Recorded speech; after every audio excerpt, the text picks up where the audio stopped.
proceedings in just a minute or two. May I kindly request all of us who are still standing to please take your seats immediately as we get ready to welcome the ceremonial procession in our midst. Thank you.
Ladies and gentlemen, and a very warm welcome to each of you to the inauguration ceremony of the Annual Academic Sessions 2021 organized by the Sri Lanka College of Oncologists.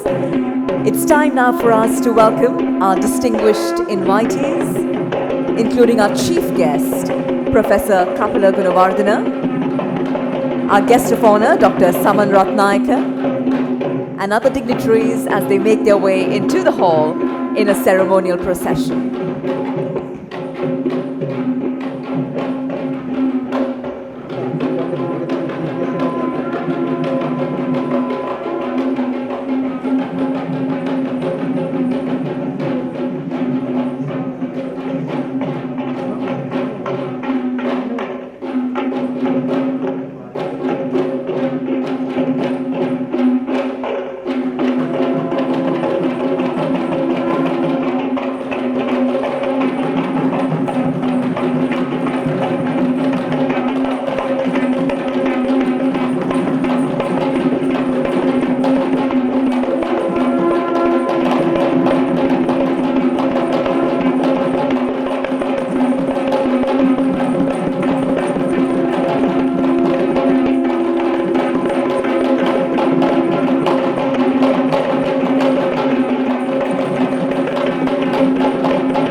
Ladies and gentlemen, please remain standing for the national anthem of Sri Lanka.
Ladies and gentlemen, please remain standing. As we get started with our proceedings here this evening, ladies and gentlemen, we would at the very outset like to take a few moments to remember our valuable and dearly treasured members who are no longer with us in the physical realm. It's time now to bring these members to mind as we acknowledge their immense contribution to the Sri Lanka College of Oncologists. May I now request us all to please observe a respectful 1-minute silence as we remember all of our beloved past members who have passed away.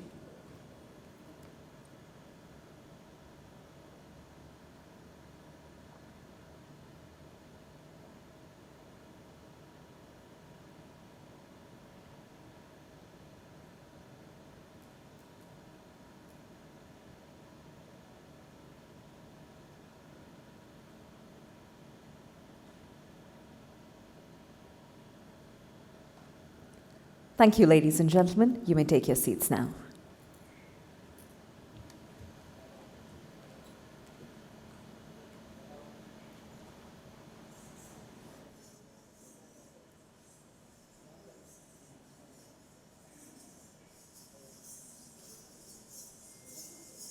And Ayubowan indeed. Wow, what a grace-filled and exquisite performance it was right there, adding great splendor and elegance to our evening together. Ladies and gentlemen, as we get started with our formal proceedings, in our part of the world, it's customary to commence any function with the lighting of the oil lamp, signifying the ushering in of positive energy and blessings on the gathering. So to now do the honors of the traditional lamp lighting, I'd like to invite the following dignitaries to please join us in helping us brighten up this function. We'd like to invite our chief guest, Professor Kapila Gunawardena, Secretary to the Ministry of Buddhasasana, Religious and Cultural Affairs. We'd also like to invite our guest of honor, Dr. Saman Ratnayaka, Secretary to the State Ministry of Production, Supply and Regulation of Pharmaceuticals. Joining them will be Dr. A.J. Hilmi, President, Sri Lanka College of Oncologists, Dr. Sachini Rasnayaka, Secretary, Sri Lanka College of Oncologists, Dr. Nurad Joseph, Orator for the Dr. Kumar Veerasekara Oration, Dr. Kanti Pereira, Immediate Past President, Sri Lanka College of Oncologists, Dr. N. Jayakumaran, President-elect, Sri Lanka College of Oncologists, Dr. Jayanta Balavardhana, representing all the senior oncologists who have served the field of oncology, Dr. Dihan Gunasekara, Chairman, Board of Study, Clinical Oncology, Dr. Prasad Abesingha, representing all hemato-oncologists, Dr. Vasanta Ratnayaka, representing all pediatric oncologists, Dr. Kanishka De Silva, representing all oncosurgeons, as well as the president of the Sri Lanka Association of Surgical Oncologists, Dr. Chintana Hapuachige, representing all gynecological oncologists, Dr. Krishanti Rajasurya, editor, Sri Lanka Journal of Cancer, Dr. Sanat Vanigasurya, Public Relations Officer, Sri Lanka College of Oncologists, Dr. Sanjeeva Gunasekara, the convener, Cancer Research Group, Dr. Buddhini Karnaratna, representing all the members in the Scientific Committee of the Annual Academic Sessions 2021. And we'd also like to be joined by Dr. Naduni Imbulgoda, representing all young oncologists. May I now invite these dignitaries to please join us at the traditional lighting of the oil lamp.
Thank you very much to our dignitaries. May I now invite the following dignitaries to take their seats at the head table.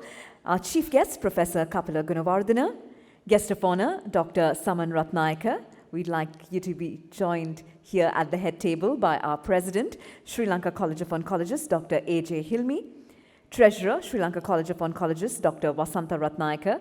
Secretary, Sri Lanka College of Oncologists, Dr. Sachini Rasnayaka, as well as the orator of the Dr. Kumar Veerasekara oration, Dr. Nurad Joseph. We invite you to now please come and take your rightful place at the head table.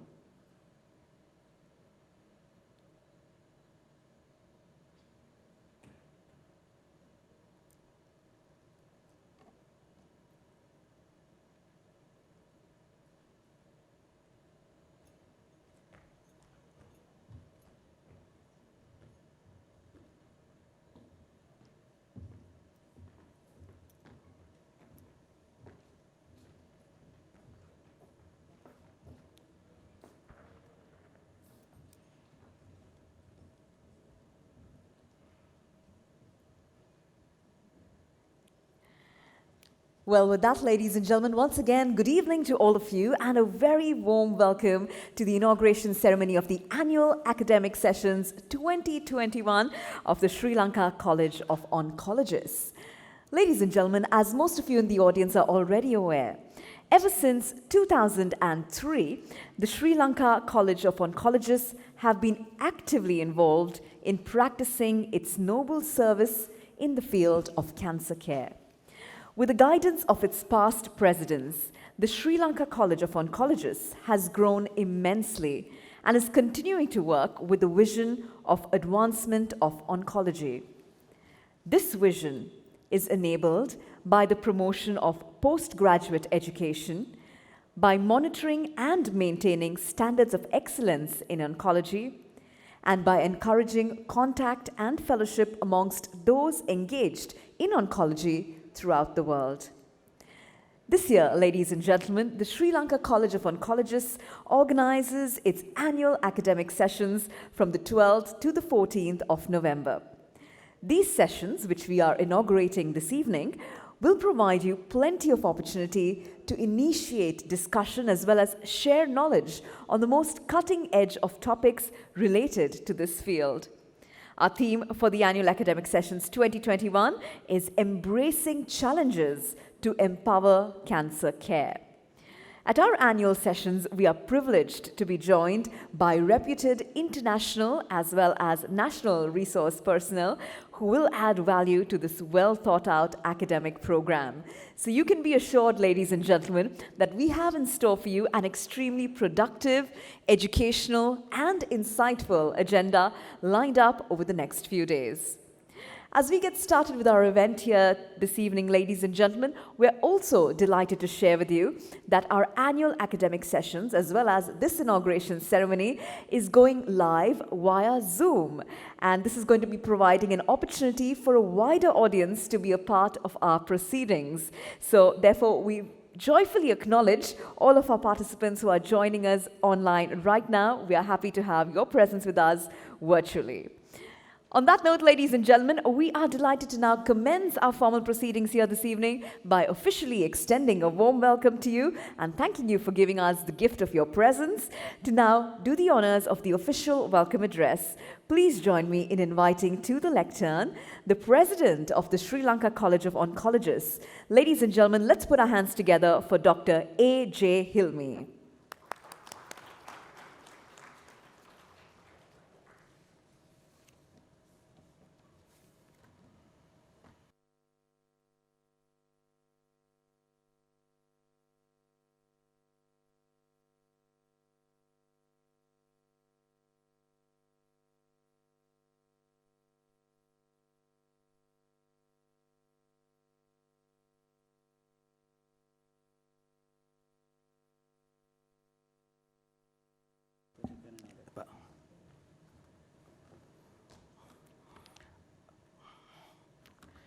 Our chief guest, Desabandhu Professor Kapila Gunawardena, guest of honor, Dr. Saman Ratnayaka, our orator, Dr. Nurad Joseph, past presidents, council members, members of the college, distinguished invitees, and ladies and gentlemen, good evening to you all.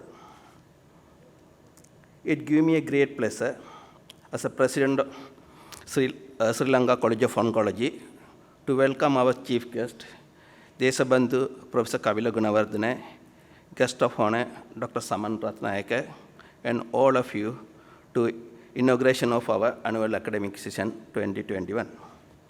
Our chief guest, Professor Kavila Gunawardene, is currently the Secretary to the Ministry of Buddha Sasana, Religious and Cultural Affairs, which comes under the purview of Honorable Prime Minister. The guest of honor, Dr. Saman Ratnayake, holds the position of the Secretary to the State Ministry of Pharmaceutical Production, Supply, and Regulation under the Honorable Minister, Professor Channa Jayasumane.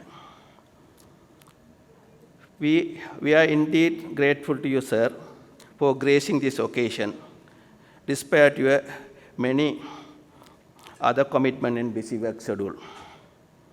This year, we decided to have the SLSC annual academic session with the theme of embracing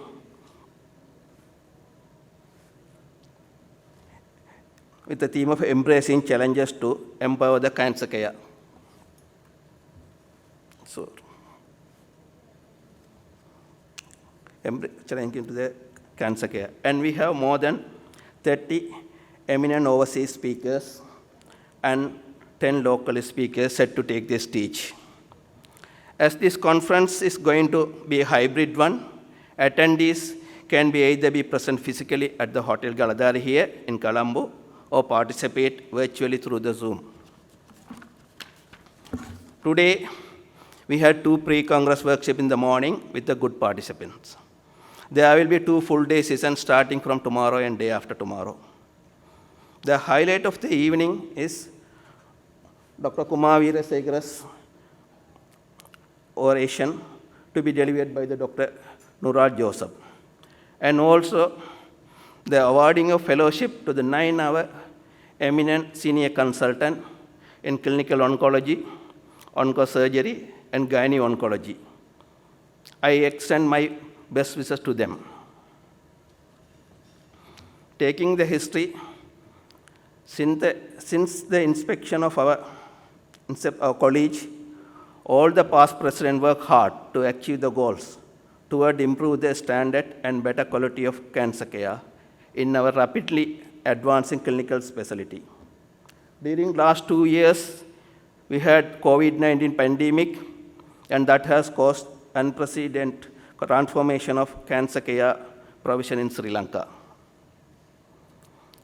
Looking back over the last few months during my tenure, I am incredibly grateful to so many for what we have achieved through as a Sri Lankan College of Oncologists. Indeed, it is the unprecedented time. A sense of cooperation is more important than ever. It is by joining together we address the challenges and made use the opportunities, where it is related to the cancer or any other issues. I am honored and humbled to brief few activities we did together with a clear vision.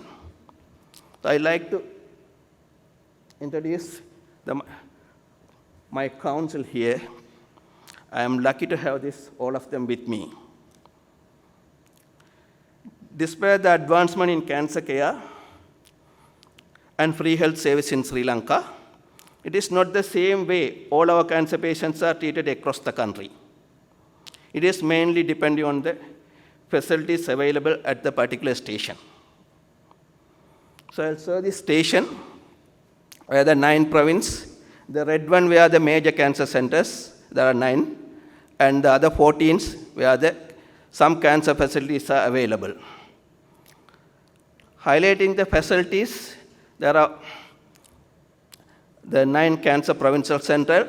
There are 9 cobalt machines outdated, and there are 10 linear accelerated for the 20 million people in this country.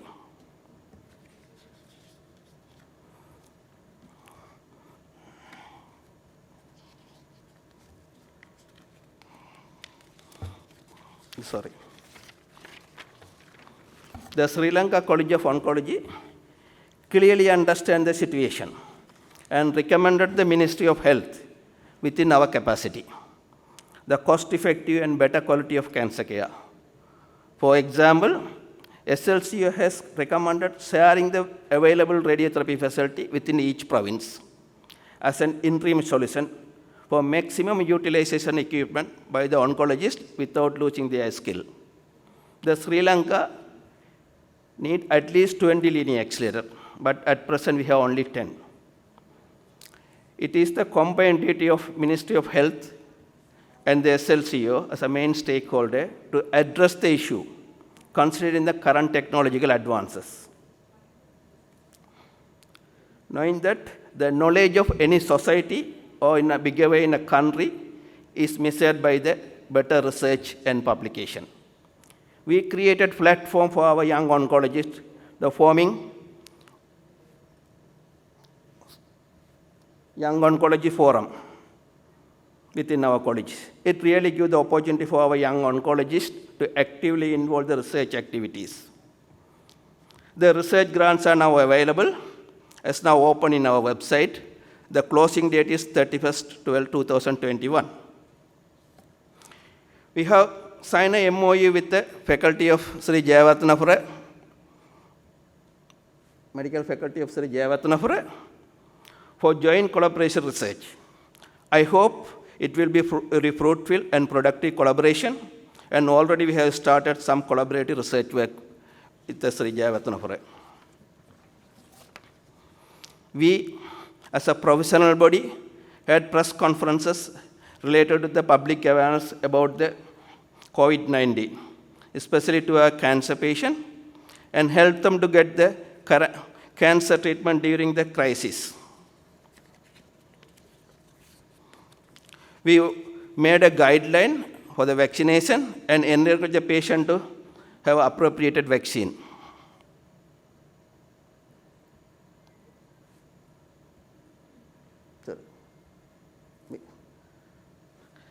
And we conducted a webinar on cancer care during COVID-19 pandemic, joined with the SLMA, Professor Suranjit Chanaviratne, the Professor of Clinical Oncology and Allergy from the Royal Free Hospital, London. He was the main speaker. And we continue the academic activity. The first time in Sri Lanka, we joined as a partner with the Singapore College of Radiotherapy and had conducted Red Dawn Asia radiotherapy session in Sri Lanka. And also we involved other health promotion activities. We have joint health promotion activities, the Health Promotion Bureau, and the public health promotion activities related to the COVID-19 and breast cancer. And interestingly, there was an issue regarding the cinnamon cigar. We joined with the NATA, National Authority for Tobacco and Alcohol, had a press conference. We were invited to take part in the press conference related to the adverse consequences of the cinnamon cigar promotion in Sri Lanka. We not stop that. We have also signed the MOU with the Indira Cancer Trust. You all know Indira Cancer Trust, helping our cancer patients a long way. It is a non-profitable organization. According to this agreement, 10 major hospitals in Sri Lanka, where all the female cancer patients will receive the natural hair wigs at the first consultation. And also we had during the month of October, the breast cancer awareness month, we did many breast cancer awareness programs as well as the education program. These are we had a lighting up program, is the Lotus Tower, and we had it at the municipal also. And the Sri Lanka College of Oncology joined with the Policy Planning Division of the Ministry of Health, working together to form the Bone Marrow Transplant Act and Policy, which was long waiting issue, which will be the legal document for the bone marrow transplantation in future. And furthermore, the Sri Lanka College of Oncology, along with the SPMC, State Pharmaceutical Manufacturing Corporation, we identified the 96 cancer drugs to manufacture in Sri Lanka with the collaboration of the foreign investment. And the work was started. We are in the Standing Technical Evaluation Committee now with the other Ministry of Health officers and SPM officer and the Selandiva Private Investment Limited. There are 13 people already interested. We are in the evaluation process. Then for the first time in our history, we have also arranged the Best of ASCO in Sri Lanka 2021 in Colombo.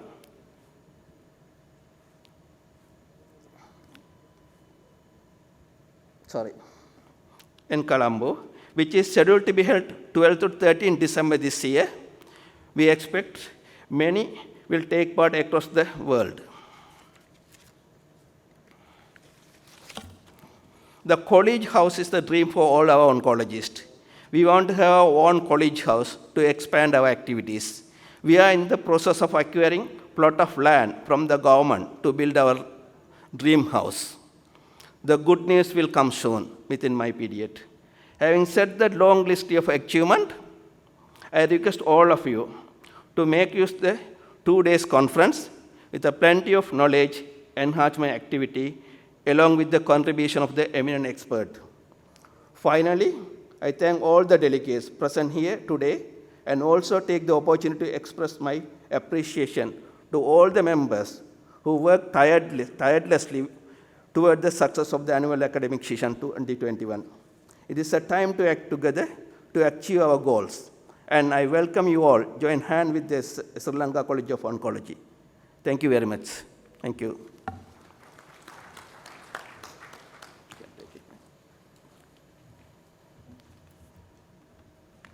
Thank you very much to Dr. A.J. Hilmi for welcoming the audience as well as outlining all the value-added activities of the Sri Lanka College of Oncologists that have been initiated under your presidency.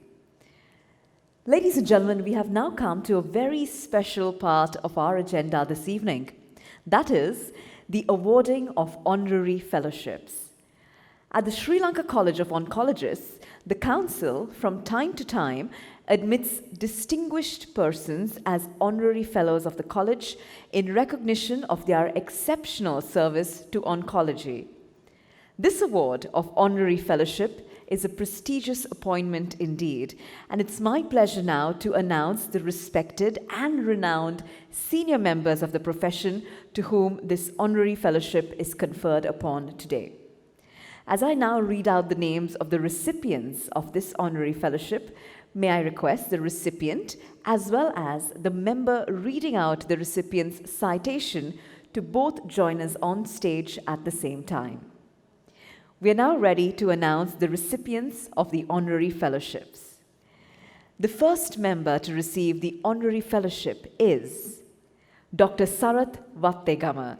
May I request Dr. Sarath to join us on stage, as well as the individual reading out the citation, Dr. Seneka Kandegedara. Ladies and gentlemen, let's put our hands together for Dr. Sarath Wattegama.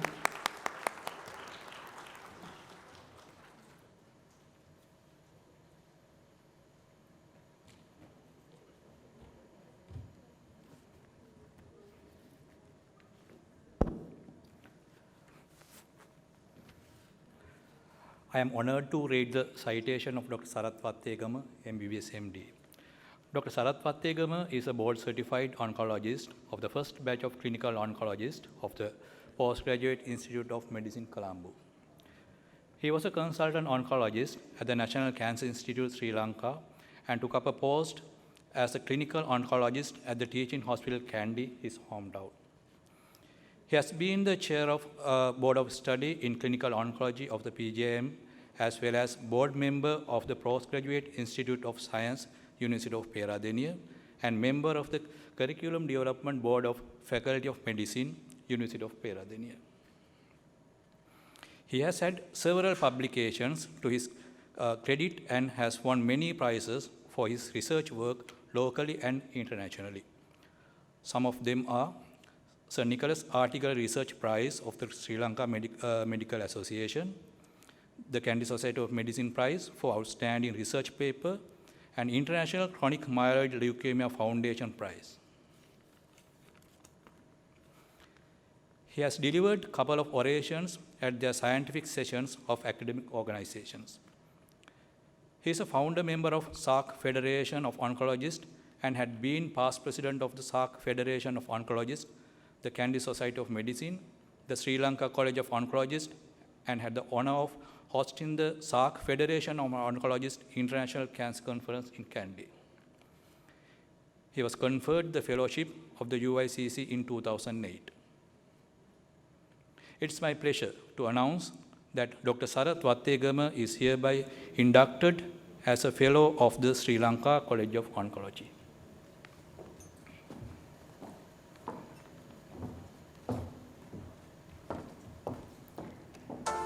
Ladies and gentlemen, we now have Dr. Sarath Wattegama accepting honorary fellowship from the President, Dr. A.J. Hilmi. Let's now put our hands together as we congratulate Dr. Sarath Wattegama, Honorary Fellow of the Sri Lanka College of Oncologists. Congratulations to you, Dr. Sarath Wattegama. Ladies and gentlemen, our next member to receive the honorary fellowship is Dr. Indrani Amarasinghe. As I invite her on stage to now read out her citation, I'd also like to invite on stage Dr. Ranga Pereira. Let's put our hands together for Dr. Indrani Amarasinghe.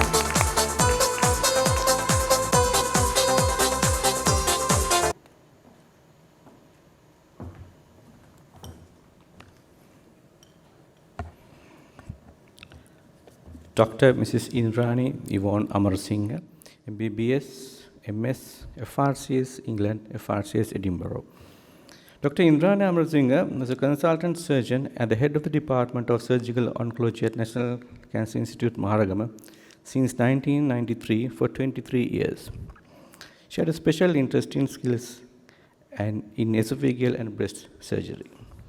She worked hard to formulate the development and implement projects to upgrade the oncological services in Sri Lanka in the public sector.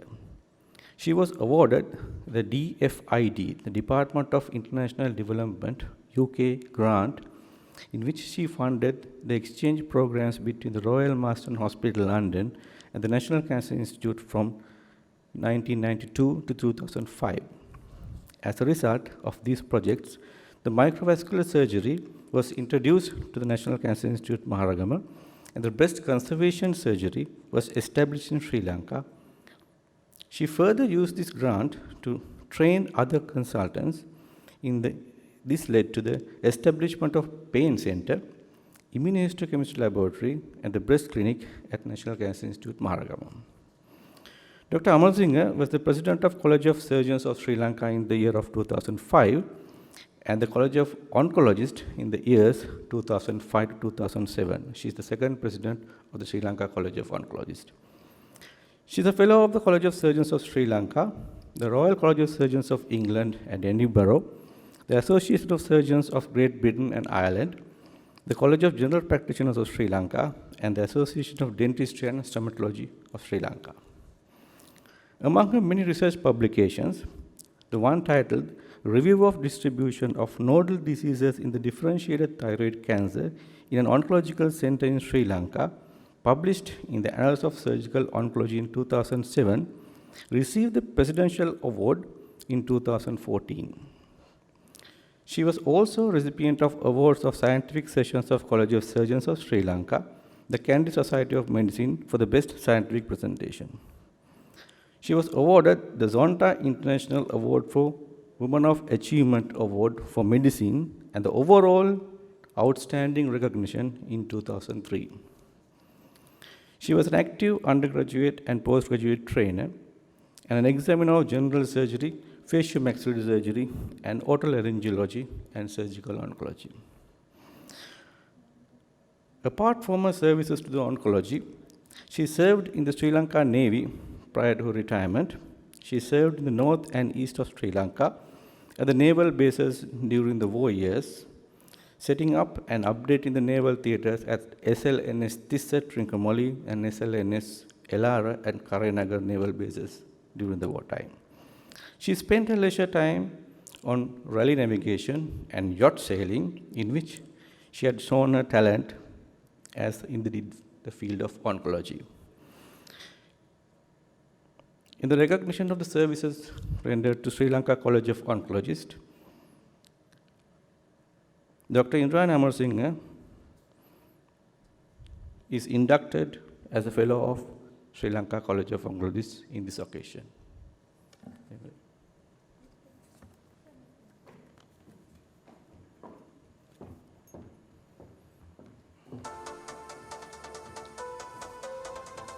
Ladies and gentlemen, we now have Dr. Indranee Amarasinghe being conferred as an honorary fellow. Congratulations to you, Dr. Indranee Amarasinghe.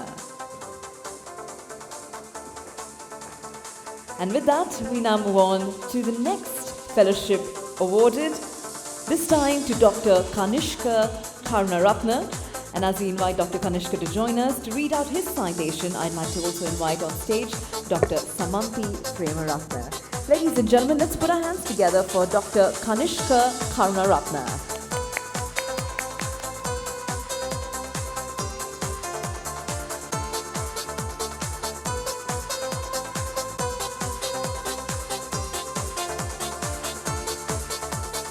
I have the pleasure of presenting the citation of Dr. Kanishka Karunaratne, MBBS, MS, FRCSN, and FRCOG. Dr. Kanishka Karunaratne, consultant obstetrician and gynecologist, specializing in gynecological oncology, graduated from the University of Colombo in 1984 and completed his Master of Surgery in Obstetrics and Gynecology in 1988. He had his foreign training in gynecological oncology at Stobhill Hill Hospital, Glasgow, and in obstetrics and gynecology at East Surrey Hospital, UK. He is a Fellow of the Royal College of Surgeons, Edinburgh, and Royal College of Obstetricians and Gynecologists, UK. He holds the membership of many academic bodies such as Sri Lanka College of Surgeons, South Asian Federation of Obstetrics and Gynecology, Asia-Oceania Federation of Obstetrics and Gynecology, etc. He shared his experience as a chief examiner in many of the undergraduate and postgraduate examinations. Dr. Karunaratne had the opportunity to deliver the D.A. Ranasinghe Memorial Oration and the Chinnathambi Memorial Oration at Sri Lanka College of Obstetricians and Gynecologists. He also contributed to dozens of publications which opened the door to several new challenging areas in gynecology and obstetrics. Manual of Basic Surgical Skills, Surgical Anatomy for the Gynecologist, Manual of Basic Colposcopy, SLMA Guidelines and Information on Human Papillomavirus Vaccine, Prevention and Early Detection of Common Gynecological Cancers are some of them. He was also involved in the development of various national guidelines like Gynecological Oncology Clinical Practice Guidelines in cervical, vulval, vaginal, and ovarian cancers. He was a guest lecturer in several international conferences, including the South Asian Federation of Obstetrics and Gynecology Congress and the FIGO World Congress. He was the co-chairman of the Oncology Subcommittee of the Federation of International Obstetrics and Gynecology from 2016 to 2019 and held the position of President, Secretary, Treasurer, and the editor of Sri Lanka College of Obstetricians and Gynecologists at different periods of time. He did a valuable service as a secretary of the Sri Lanka College of Oncologists in the years 2004 to 5. His contribution to the curriculum development in gynecological oncology, subspecialty training for post-MD trainee doctors, and the modular training in gynecological oncology for diploma in reproductive health, and training programs in well women clinics and pap smears for medical officers of health in the country are some of the greatest achievements in the field of gynecology. In recognition of services rendered to the health sector, Dr. Karunaratne received the Health Excellence Award awarded by the Ministry of Health in 2010 and also the Young Gynecologist Award awarded by the Royal College of Obstetricians and the Gynecologists UK. He is also always remembered for the excellent service done as the director of the National Cancer Institute of Sri Lanka, during which time the bone marrow unit, the daycare chemotherapy unit, the new theatre complex and the ward complexes and the cancer hospital was established. Over to you, President Sir.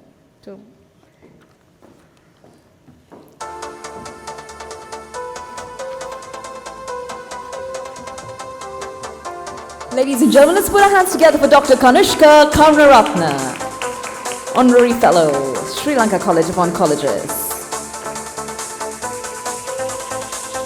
And with that, we are now ready to recognize yet another member as a fellow.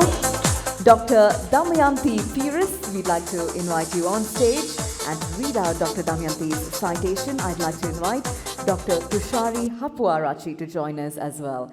Ladies and gentlemen, let's put our hands together for Dr. Damayanti Peiris.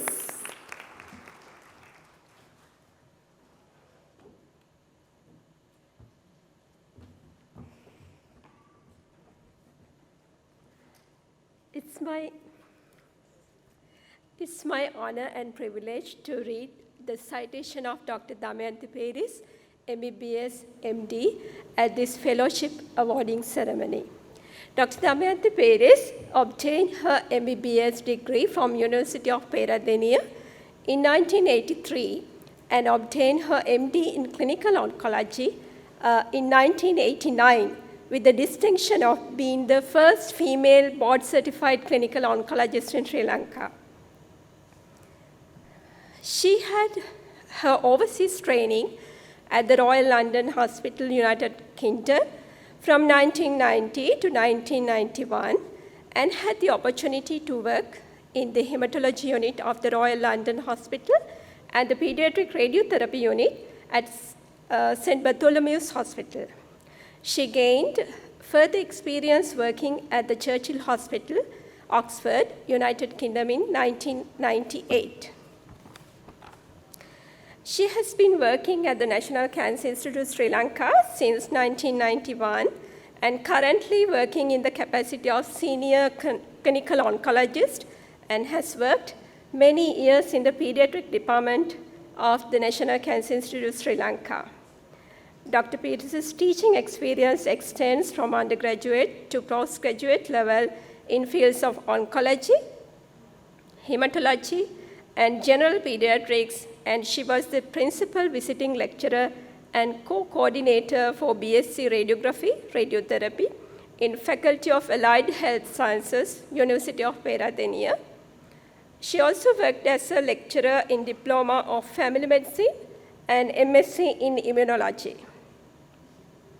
She also served as a secretary and the chair of the Board of Study in Clinical Oncology at the Postgraduate Institute of Medicine, Colombo, for a number of years.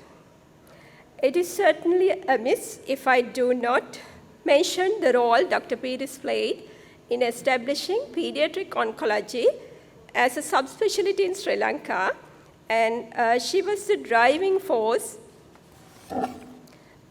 in developing the pediatric oncology training prospectus of the Postgraduate Institute of Medicine, Colombo. She is one of the founder members of Sri Lanka College of Oncologists and served the college in many capacities, including as the president from 2016 to 2018. She was the president of the SARC Federation of Oncologists in 2017 and had the opportunity of organizing the SARC Federation of Oncologists International Cancer Conference in Sri Lanka. She is also a life member of Sri Lanka Medical Association, Sri Lanka College of Radiologists, Children's Cancer and Leukemia Group UK, and International Society for Pediatric Oncologists.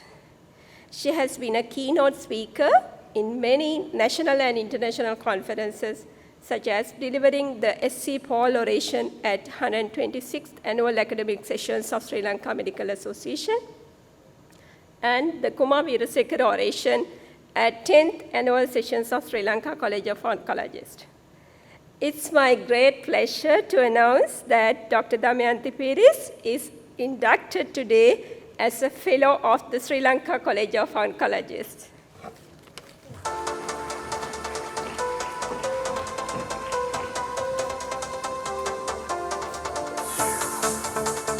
Ladies and gentlemen, a loud round of applause for Dr. Damayanti Peiris, Honorary Fellow of the Sri Lanka College of Oncologists. Congratulations, Dr. Damayanti.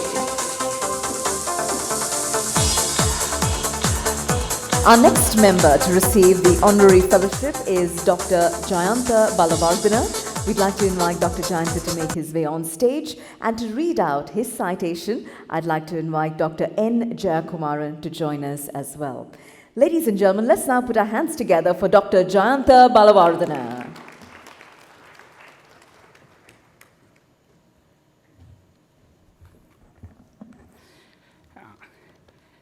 Distinguished guests, I am truly honored and humbled to present the citation of Sri Lanka Shihamani Dr. Jayanta Balavardhana to this academic audience for conferring of Fellow of the Sri Lanka College of Oncologists this evening. Dr. Jayanta Balavardhana was born on 22nd of July 1956 in Badule. He had his primary and secondary education at UA College, Badule Central College, and entered the Colombo Medical Faculty in 1975. As the first ever medical student from Badule district, he did well in medical faculty and obtained second class honors in second, third, and final MBBS examinations. He did his internship in General Hospital Badule in 1980.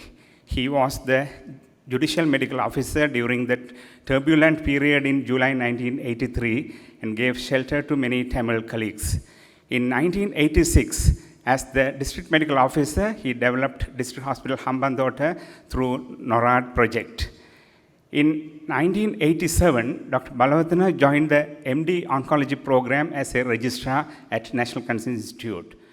In 1990, he obtained MD in clinical oncology. He did his post-MD overseas training at the Northern Center for Cancer Treatment in Newcastle upon Tyne in the UK in 1991 to 1992.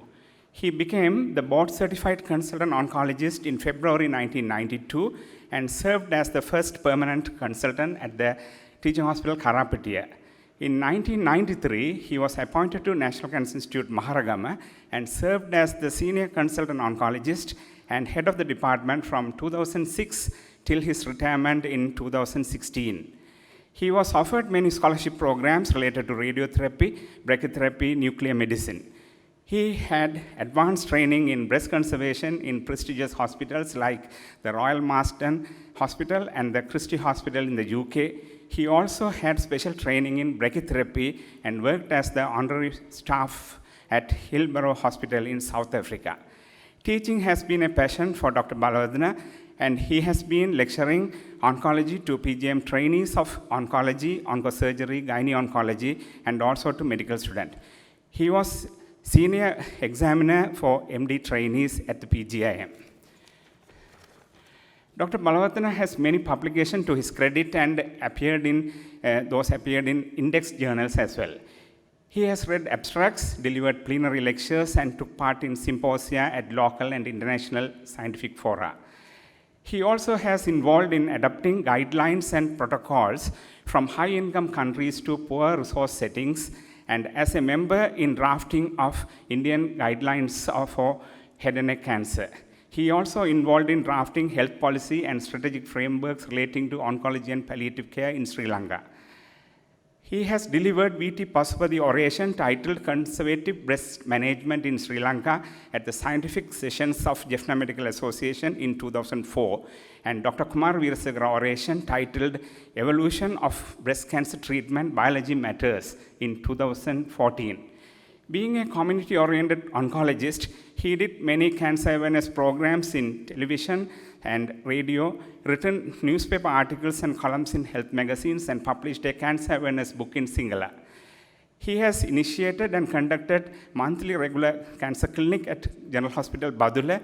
He took his medical team by flight to Jaffna and conducted a comprehensive cancer clinic in 2001 at a time the region was not accessible by road. After retirement, he joined the Faculty of Medicine, KDU, as a senior lecturer. Since then, he has been in various positions as head of the Department of Radiotherapy and Radiology, Faculty of Allied Health Sciences, and Executive Director, University Hospitals at the KDU. During his whole medical career, he held several key positions in professional and academic bodies, locally and internationally. As President of Sri Lanka College of Oncologists, Vice President of GMOA, Chairperson Board of Study in Clinical Oncology, Chairperson Palliative Care Curriculum Development Committee at PGIM, member of the steering committee for palliative care, and visiting consultant to the police hospital. Member of evaluation and monitoring committee of National Science Foundation, member of ESMO, and as national coordinator for International Atomic Energy Agency projects. Outside the professional and academic career, Dr. Balawardena has served as Board of Director, Consumer Affairs Authority, Senior Advisor, Ministry of Wildlife Conservation, and Nikon brand ambassador for Sri Lanka. He also excelled in sports during his undergraduate period, and he was awarded full colors for rugby. As a credit to this illustrious career, he was honored nationally and internationally, notably with Sri Lanka Shihamani National Honours in 2005, Cancer Care Excellent Award in 2017, Fellow of Royal College of Physicians of Edinburgh in 2019, and Fellow of Royal College of Physicians of London in 2020. Sir President, I present to you Dr. Jayanta Balawardena for the conferment of the Fellow of Sri Lanka College of Oncologists for the year 2021. Thank you.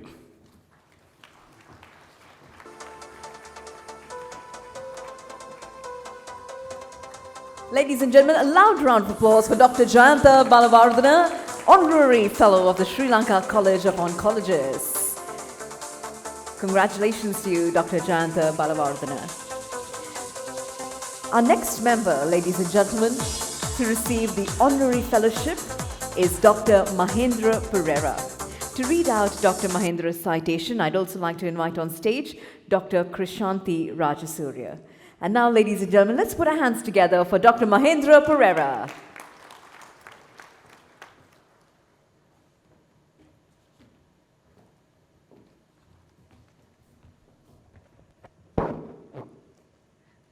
It's my honor to read the citation of Dr. Mahendra Pereira, MBBS, MD, and Diploma in Radiotherapy.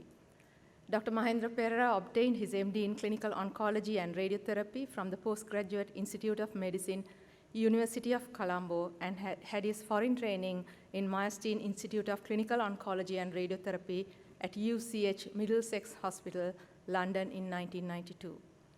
He started his career as a consultant oncologist in 1994 at the National Cancer Institute of Sri Lanka.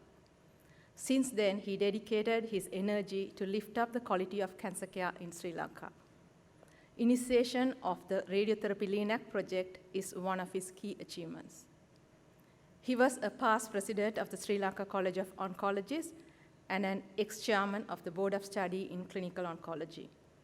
Dr. Mahendra Pereira was a principal investigator for several international cancer clinical trials. His research and publications have been referred to many local and international platforms. He holds membership in several organizations and associations related to cancer care nationally and globally. He's a member of the Sri Lanka Medical Association, Sri Lanka College of Radiologists, and a registered physician in Max Foundation, USA, member of the European Society of Therapeutic Radiology and Oncology, European Society of Medical Oncology, and FARO are few of them. Dr. Mahendra Pereira has experienced several postdoctoral professional trainings, such as special training in medical and biological applications of radiation and radioisotopes by Japanese International Collaboration Agency in 1994, and regional training in intraluminal and interstitial brachytherapy at the Tata Memorial Hospital conducted by the IAEA in 1998. He also has received training in Diploma in Evidence-Based Radiation Oncology at the National Cancer Centre, Singapore in year 2000, and was an exchange visitor at Royal Marsden Hospital, London in 2005. It's my pleasure to announce, in recognition of his services to the field of oncology in Sri Lanka, Dr. Mahendra Pereira is inducted as a Fellow of the Sri Lanka College of Oncologists.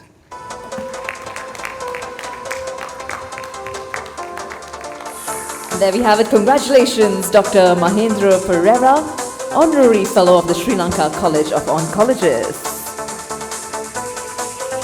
Our next member, ladies and gentlemen, to receive the Honorary Fellowship is Dr. Yasanta Aryaratna. As we now invite Dr. Yasanta on stage to read out his citation, I'd also like to invite Dr. Sanath Vanigasurya. Ladies and gentlemen, let's now put our hands together for Dr. Yasanta Aryaratna.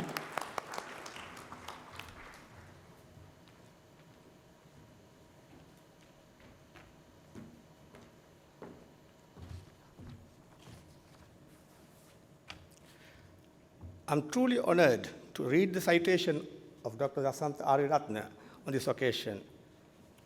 Dr. Yasantha Ariratna graduated from University of Peradeniya as a Bachelor of Medicine and Surgery in 1983, entered the postgraduate training in oncology, and completed his Doctor of Medicine in Oncology and Radiotherapy in 1992. He worked at Northern Radiotherapy Centre, Newcastle upon Tyne General Hospital, United Kingdom, as a registrar in clinical oncology and radiotherapy.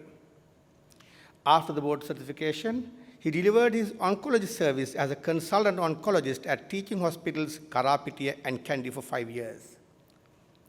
He did a valuable service as a deputy director and the director of National Cancer Institute of Sri Lanka, Maharagama, since 1998 for 8 years, and as a consultant oncologist since 2008 in the same institution. His contribution to the field of oncology as the director of National Cancer Control Program from 1998 to 2005 has been remarkable.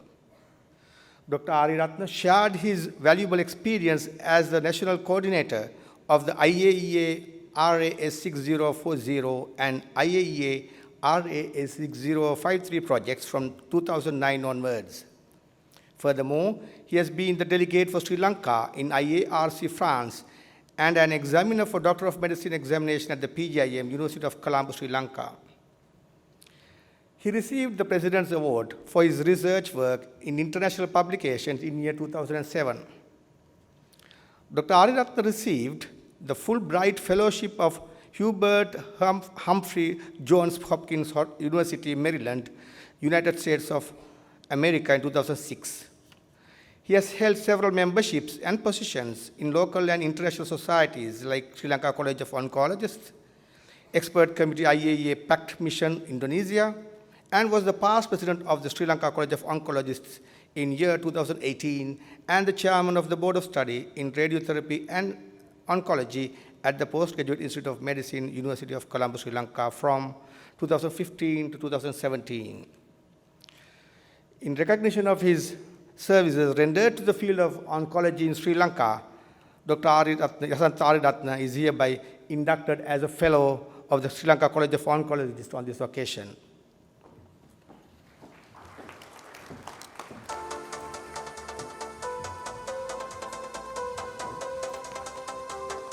Ladies and gentlemen, a loud round of applause for Dr. Yasantha Ariratna, Honorary Fellow of the Sri Lanka College of Oncologists. Our next member to receive the honorary fellowship is Dr. Pujita Vasalarachi. And now, as I invite Dr. Pujita on stage, may I also invite Dr. Uma Gauri Saravanamuthu to join us up as she reads his citation. Ladies and gentlemen, let's put our hands together for Dr. Pujita Vasalarachi.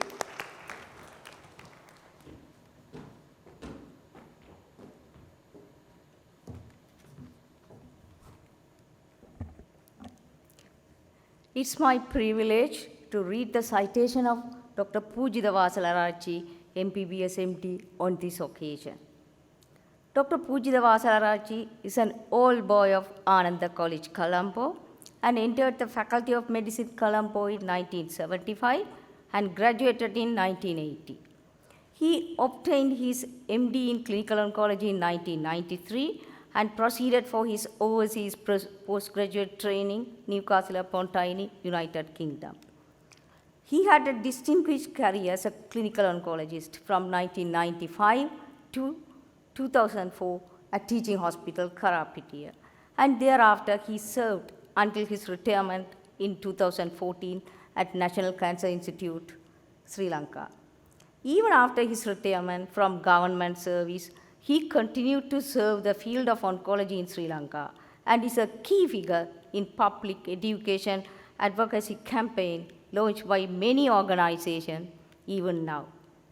Dr. Vasalarachi had a keen interest in postgraduate education, and he was an active member of the Board of Study in Clinical Oncology and did an invaluable service as an examiner in MD Clinical Oncology Part 1 and Part 2 examination from 1994 to 2014. He also served as a member of extended clinical faculty in an honorary capacity at University of Jawaharlal and University of Colombo from 1998 onwards. He has published several research papers in peer-reviewed journals and was a keynote speaker in many local and international oncology conferences. He was also the recipient of several scholarships awarded by organizations like International Atomic Energy Authority and Japan International Cooperation Agency. Dr. Vasalarachchi served the Sri Lanka College of Oncologists in the capacity of Treasurer and Vice President in 2014 and 2015 and was elevated to the post of President in 2016.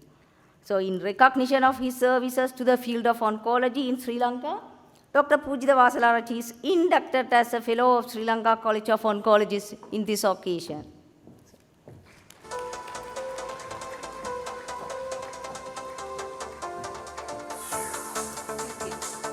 Congratulations, Dr. Pujitha Vasalarachchi, for being awarded with the Honorary Fellowship of the Sri Lanka College of Oncologists.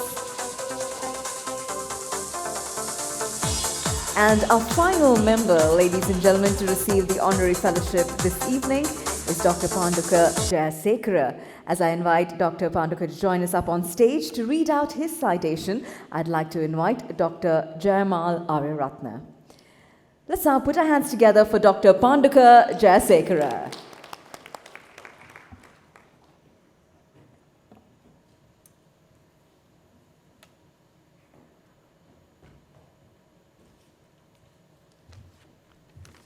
It's my great pleasure to introduce Dr. Panduka Jayasekara, a gifted pair of hands and a very skillful surgeon, and my guru. Dr. Panduka Jayasekara graduated from the Faculty of Medicine, Colombo in 1994 and successfully completed his surgical postgraduate training under the late Dr. Anthony Gabriel, who is considered the father of surgical oncology in Sri Lanka. He holds the distinction of being the first postgraduate trainee in surgical oncology in Sri Lanka. On completion of his local training, he proceeded to UK for senior registrar training post at Royal Marsden Hospital in London, where he worked under eminent surgeons like Mr. Nicholas M. Breach, Professor Michael Baum, Professor Edward Howard, and Professor Irving at King's College Hospital, London as well. On return to Sri Lanka, he succeeded his former teacher in early 1996 and assumed work as a surgical oncologist at the National Cancer Institute of Sri Lanka. Up to date, he is working in the same position and has rendered a yeoman service to patients that had come under his care. During his tenure as a consultant at the National Cancer Institute, he pioneered many surgical techniques, including microvascular surgery, breast surgery, and breast conservation surgery, and he extensively worked on upper gastrointestinal malignancies, as well as he had a keen interest on soft tissue sarcomas.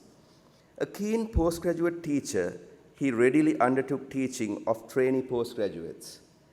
He set a fine example to the young trainees who admired him for his clinical acumen, surgical skill, honesty, dedication, and the directness when dealing with patients. A strict disciplinarian, he maintained the standards set by his guru, Dr. Gabriel. His motto in practice was to deliver quality and care always. I am proud to announce that for the services rendered to the oncology and the surgical oncology, Dr. Panduka Jayasekara is inducted as a Fellow of the College of Oncologists. Thank you very much.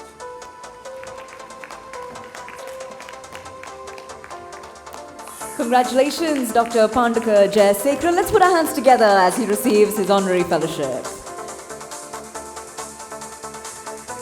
And with that, ladies and gentlemen, we now come to the end of the awarding of honorary fellowships here this evening. Congratulations once again to all of the respected and acclaimed members of our profession who have been conferred with this exceptional honor. We appreciate your significant contribution and service to the field of oncology. Well, with that, ladies and gentlemen, we now move on to the next item on our agenda. And we are truly delighted that our inauguration ceremony tonight is enhanced by the presence of our guest of honor, Dr. Saman Ratnayaka, who is the Secretary to the State Ministry of Production, Supply and Regulation of Pharmaceuticals. It's now our pleasure to invite our guest of honor to share his message with us this evening. Ladies and gentlemen, let's put our hands together for Dr. Saman Ratnayaka.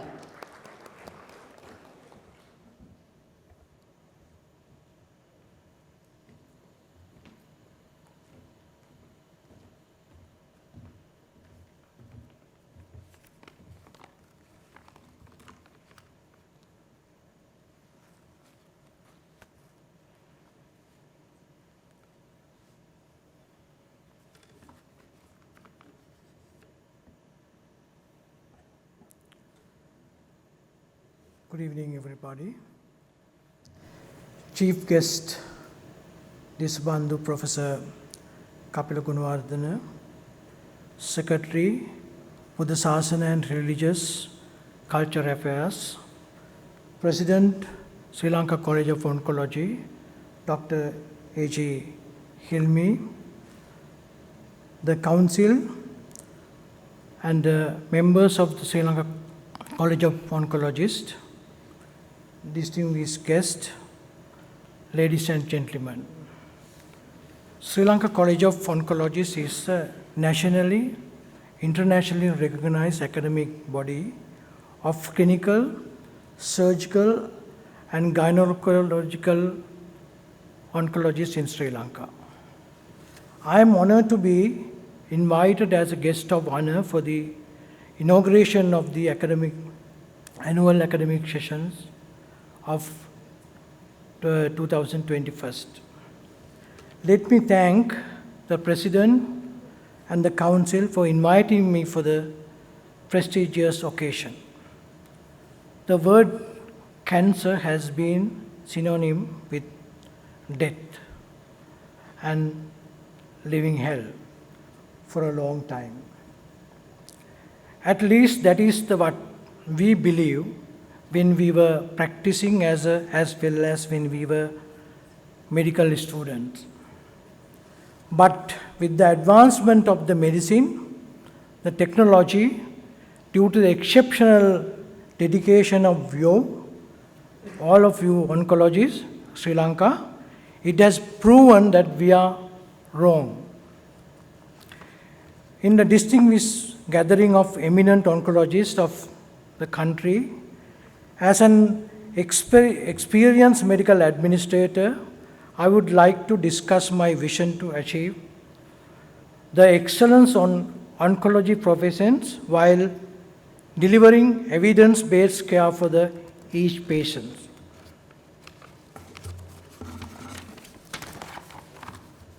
My vision is to strengthen 5 pillars: prevention, early detection, the best medical care with timely intervention, the best palliative care with the extension of the home base, and psychological and spiritual support. It is always regarded as a prevention is better than cure, but in the real world, the implementing preventive mechanism is difficult task. It is indeed in need of detailed planning and great deal of change management. It is always economical and cost effective and futuristic to have best preventive mechanism. As the healthcare worker, we all require to strengthen our preventive mechanism, implement them in stepwise manner, and importantly, monitor and evaluate our process. The early detection is often remembered repeatedly, but often neglected due to unavailability of proper screening mechanism. The health policy, as well as the policy of the country, including the current policy of Saubhagya Dakma, Vistas of Prosperity and Splendor, has emphasized that importance of proper screening policy of all citizens. Developing proper systematic and mandatory screening policy for all citizens in Sri Lanka is need of the hour. It will not only be able to detect the NCDs, including the malignancies, as early as possible, but also will be able to provide you required time to do best possible care our patients. We all administrators as well as the clinicians need to work hand in hand to achieve this common goal. We have been developing country, the middle income country also. But we have always tried to provide the best care and timely intervention for our cancer patients.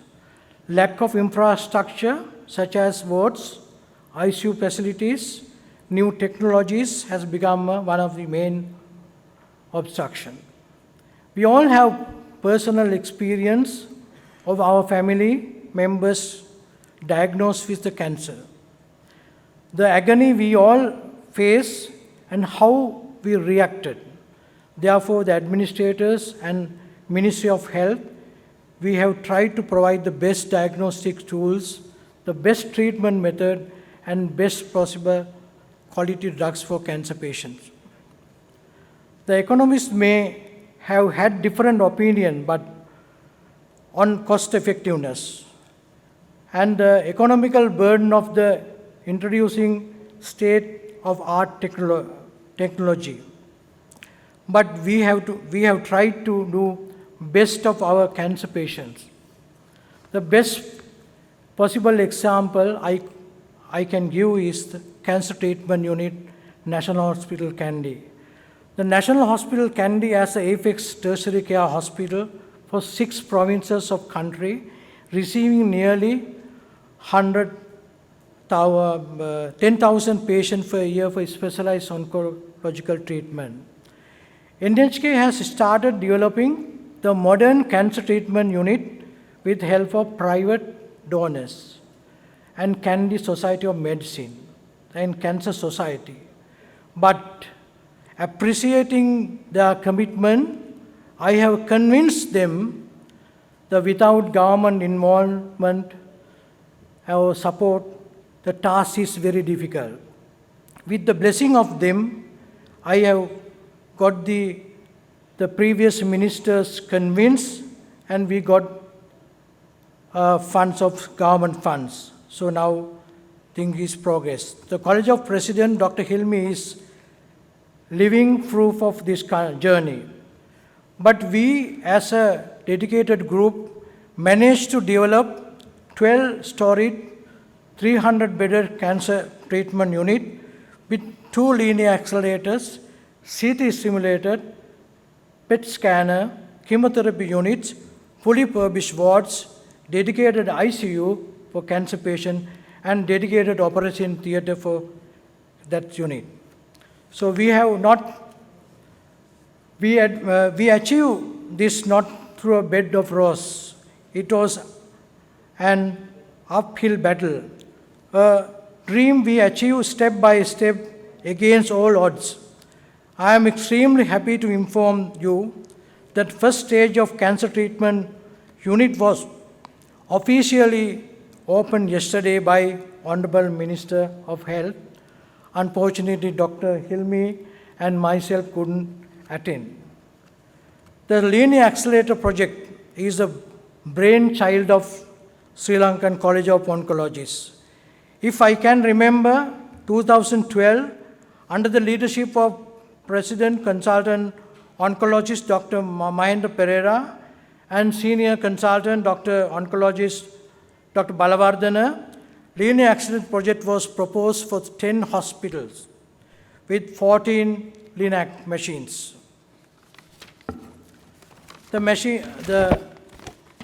It was very well planned and suggested to develop 2 stages, 2 spaces. We had the Kandy. We also selected the first phase. I'm also delighted to know that the first phase of project is successfully completed. This is the perfect example for our collaborative work at national level to be benefit Sri Lankans. I'm sure that Dr. Hilmi will remember the project was delayed after changing the government in 2015. But myself and our dedicated team managed to convince the previous minister regarding the importance of the project and to proceed. That is what we have achieved as a team, even at the institutional level. And recently brought to my notice by SPC chairman, the consumable supply for the LINAC has been dragging for last 2 years due to the conflicting of TEC and MSD, the evaluation process. As a secretary, I have to make the decision after discussing with you all to expedite the process and continue the best practice to maintain a smooth supply chain. We have tried our level best to supply the best consumable for LINAC machines, even the named patient drugs is similar, because you all right, it will come to MSD, then to the DG recommends, secretary will approve, then again it will be sent to the SPC TC. So dragging is happening in the TC level. At the SPC level TC, as well as there are other TC and MRA level. So then sometime your request drugs will not get on in time. It was well known that fact that cancer drugs are very expensive. Even the economic condition of the country, we have taken all the measures to supply quality drugs. We have not stopped from there. We have established a program with SPMC to manufacture common cancer drugs at Millava Horana pharmaceutical zone. So that is the project is progress well. And another common category of drugs used in oncology are monoclonal antibodies, which is commonly called as MABs. We have initiated a program with private sector manufacturer, them with Sri Lanka. So that also will come in very soon. We are not the gods. We may able to do the best possible care for our patient, but patient might progressively terminally ill stage. The better palliative care is required to be provide the complete care of our patient. We may have not given due recognition for palliative care, but I believe AFEX organization of College of Oncology and the Ministry of Health is required to work together to achieve this goal. Psychological and spiritual support for the cancer patient often required but rarely fulfilled by our system. It is high time for us to step into the provide the best medical as well as psychological and spiritual support to the patient. The mental health is the key to spend quality of life of patient. We all have a role to play to achieve this goal. I have utmost belief that we are on the correct track. I was fortunate to witness the palliative supportive service program at Karapitiya Hospital by Dr. Kisanta Perra, consultant oncosurgeon. I believe we have the capacity to develop it for all the hospitals, supply the best possible supportive care for our cancer patient. We all clinicians and administrators are in this journey together as a one group. Our collective effort, dedication, willpower is foundation to achieve this mission of excellence of oncology professions while delivering evidence-based care for each patient we serve. We have come to a long way, but don't forget the sky is the limit. I am so proud that Sri Lankan College of Oncologists is also the best pathway to achieve our common goal. With that, I will wind up. I wish to success of academic session for the year 2001, and once again I would like to thank President and College for inviting me. Thank you.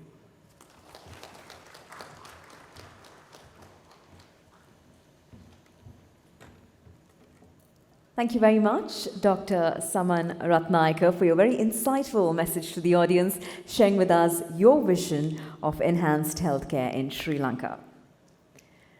Ladies and gentlemen, the significance of our inauguration ceremony here this evening has been further enriched by the presence of our chief guest, Professor Kapila Gunawardena, who is Secretary to the Ministry of Buddha Sasana, Religious and Cultural Affairs. It's now our honor to listen to our chief guest address the gathering as he shares with us his esteemed point of view. Ladies and gentlemen, let's now put our hands together and welcome Professor Kapila Gunawardena.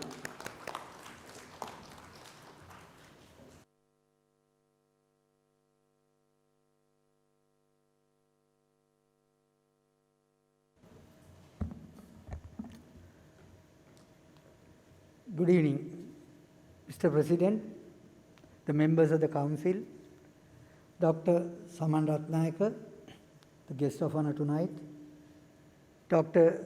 Nuraj Joseph, orator tonight, Dr. Sachini Rasnayaka, the Secretary to the College, past President, invited guests, ladies and gentlemen. Let me express my deepest gratitude for the privilege of addressing this distinguished gathering of this assembly. Let me thank the President of the Sri Lanka College of Oncologists, Dr. Hilmi, and the Secretary, Dr. Sachini, who have been my long-standing friends, and the Council for kindly inviting me to grace this occasion. I am not sure whether I am the right person to be the chief guest of your prestigious college session for 2021. Let me tell you, this is the closest that I have ever been as a chief guest to a college session. Ladies and gentlemen, I have only 5 points to tell you, and that's it, no big deal. Mr. President, members of the Council, my first point is about the hard reality today and the lessons we learned. A single-stranded RNA genome with a positive sense, which can be seen only via an electron microscope, and molecular mass is on average 40,000 kilodaltons. An obligatory virus has caused thanatophobia and limbo in the whole world today. This began in Wuhan and has spread to every nook and cranny of the globe, killing over 5 million people, disabling several million, displacing many millions with loss of employment, and bringing the economies of many countries to the rock bottom, as well as devastating and defeating all superpowers and bringing them down on their knees. It is a challenge at the global level for the G20, the WHO, the UNICEF, the UN, and other international bodies. It does not respect whether you are an underdeveloped, developing, or developed nation, and neither millionaires nor paupers on the street have been spared so far. We call this fatal disease COVID-19. Billions of people are in lockdown and unable to visit one another, go to work, attend schools, and meet one another in public places. People around the world are in dire strait, struggling at home, in care homes, and intensive care units, dying of the same cause, separate from their loved ones in their hour of need. Every expression of physical loving kindness and compassion could bring illness and death.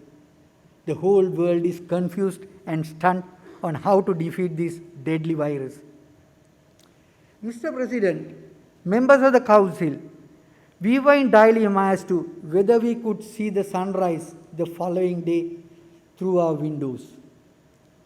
This pandemic has taught us how precious our lives and loved ones' lives are, and the uncertainty about life. Ladies and gentlemen, it has been a reminder to appreciate the smaller things in life, the things we often take for granted. With so many people falling ill, and it's a miracle how we have escaped as healthcare workers, and we should be grateful for our health. This pandemic has made us reevaluate our lifestyles and assess our priorities. With so many people losing jobs and becoming homeless, we should be grateful for the food in our kitchen and a shelter to call home. At the end of the day, this pandemic has taught us that our family matters more than we realize.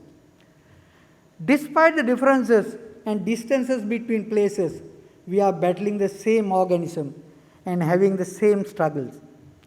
It has taught us how the world economy and society are interconnected at many levels. This pandemic has taught us the importance of global partnership and forced us to think globally and act locally. It has been a time of extraordinary change, and we had to rapidly change and adapt to evolving situation. Many individuals have been forced to find creative online jobs to work from home to earn their living. Schools turned online with virtual learning. Many doctors have started offering telemedicine. This pandemic has taught us that humans are adaptive and how resilient we are as humans and our ability to be creative in the face of uncertainty. Ladies and gentlemen, this pandemic has taught us a large volume of lessons. It reiterates that prevention is better than cure, and vaccination is a cornerstone of prevention of the severe morbidity and mortality, and that has been proved beyond any doubt. Ladies and gentlemen, let me pay my tribute to His Excellency President Gotabaya Rajapaksa for his untiring effort to get the adequate amount of vaccines, and all those people for the wonderful work they have been doing round the clock to keep this situation under control in Sri Lanka. Mr. President, the members of the Council, my second point is about your speciality. Cancer kills people every day, and nearly 10 million people last year. Whether we like it or not, this number is likely to continue to rise. That is an unacceptable figure. I am so happy that the Council of the Sri Lanka College of Oncologists 2021 has selected a timely and pertinent theme, embracing challenges to empower cancer care. When UN adopted the Sustainable Development Goals in 2015, they made a pledge under SDG 3 to reduce the number of deaths from non-communicable diseases such as cancer. It is estimated that by 2030, some 60% of all new cancer cases will be recorded in developing countries, and that around 70% of cancer-related deaths will occur. This is an alarming prediction, and your college has a major responsibility to shoulder this burden effectively. Being a gynecologist for nearly 40 years, treating for gynecological malignancies that were devastating on females were very close to my heart, as I wanted to give them a better quality of life. Millions of women in developing countries suffer and die from cervical and breast cancers that would often be treatable if they had access to preventive care and modern cancer therapy at an early stage. In 2020, more than 2.3 million women were diagnosed with breast cancer and 685,000 deaths globally, and it is a great tragedy. It is unfortunate that breast and cervical cancers are the most common killers in low and middle income countries like ours, where strategic prevention and early diagnosis is much easier. Ladies and gentlemen, I am not going to dwell on this subject further, as I am surrounded by a large number of subject matter specialists. However, my humble request is tonight to intensify the National Preventive and Early Diagnosis Program even further. Mr. President, members of the Council, my third point is about professional conduct. Oncologist remains one of the most respected professionals in the field of medicine. As such, you have great power. In keeping with your theme this year, I call on you to use that power to influence change. We must work together so that we can change the world. Ladies and gentlemen, please remember, patients need you in the dark places and in the quiet places. They need you where no one is listening and where others refuse to see.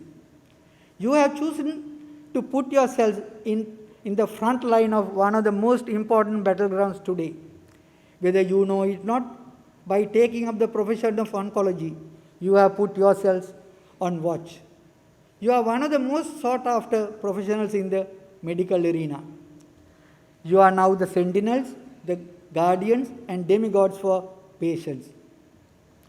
Your responsibility is as crucial and invaluable as well. It is far reaching and it is as close to home as you can possibly think. This is the life that you have chosen. You have chosen this life by choice, not by force. Mr. President, the members of the Council, you can delete all what I said so far from your memory, but please remember, drugs can cure the disease, but only the doctors can cure the mind and body of patients. Hence, don't forget that every patient has a why.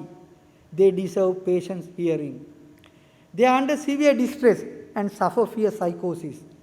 With the diagnosis of cancer, they are devastated and believe their days are numbered and are already keeping the death certificate in their hands. We need to listen to them loud and clear so that we can help them with the how, so that they can live in hope. When they whisper you about their unique why he or she wants to live, that will boost up their strength and give the courage to survive. Drive your mission with dynamism, with commitment, with kindness, with sympathy, with empathy. And whenever in doubt, remember the term why that's engraved in your hearts. Please remember, trust is the glue that binds us together as professionals to our social contract.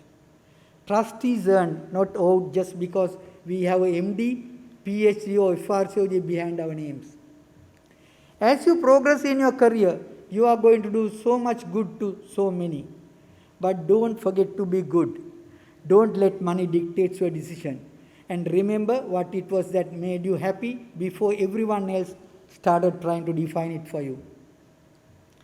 Mr. President, members of the Council, my fourth point is about the furtherance of your profession. Every generation of oncologists has its own challenges. For you, these challenges include mastering ever-changing technology, the rational use of newer drugs without losing the human touch, coping with rising healthcare costs, the drugs mafia, complex health system, bureaucracy and creating health equity for all. Please remember, there is an abundance of poverty and health will falter due to poverty. The people you serve may be poor, but they know and understand their reality better than you do. Ladies and gentlemen, your hard disk in the brain must be updated regularly with the current practices. Your search engine must serve every minor detail of new updates. That will make you confident and steady throughout your career. Scientists and the researchers need to be humble and listen to oncologists who knows what's important, will guide the science towards the unsolved problems and the hidden clues. Mr. President, members of the Council, my final point is about breaking the deadlock in the cancer screening debate and prevention. Prevention is better than cure, and appropriate preventive measures save lives and economy beyond any doubt. In an advanced stage of any cancer, it's of a large sum of money for treatment and palliative care. It is a common knowledge, some of these cancers in the society, screening and the early detection are feasible. For any screening or research program to be successful, we need to have the correct and relevant data for quick references. Ladies and gentlemen, let me quote, "The data we have are not the data we want, The data we want are not the data we need. The data we need are not available to us, close quote. Non-availability of such reliable data leads to controversies and the continuous debate on methodology of screening. Screening may result in identification of precancerous lesion, and it is most likely to respond to treatment and may lead to complete cure of the condition. However, screening has its own potential risk. This is mainly due to lack of agreed population-based screening guidelines for the majority of cancers in average risk patients. I believe it is the duty of your college and the experts in the field of oncology to redefine those screening techniques carefully. From the inception in 1980, the National Cancer Control Program has been working hard to get reliable and accurate data regarding the various important factors on common cancers. And I guess still we couldn't make it right due to multiple reasons. Last but not least, it is the responsibility of every college and the stakeholders to support this cancer prevention program unconditionally, to collect accurate data so that screening and preventive measures can be implemented successfully. Ladies and gentlemen, let me thank you for your patience hearing, and let me also thank the President and the Council for giving me this opportunity to address this distinguished gathering tonight. I congratulate and wish you all the very best in all your future endeavors and for a successful session 2021. Thank you.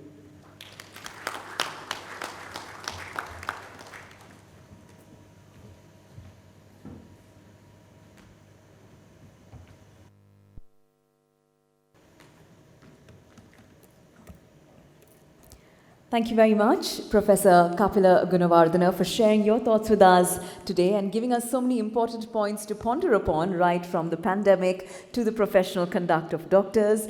We are deeply honored by your presence and participation here this evening. Ladies and gentlemen, our inauguration ceremony tonight is also enhanced by the presence and expertise of Dr. Nurad Joseph, who will be delivering the Dr. Kumar Veerasekara oration this evening. To officially introduce our distinguished orator to you, ladies and gentlemen, please join me in welcoming back to the lectern the President of the Sri Lanka College of Oncologists. Let's put our hands together for Dr. A.J. Hilmi.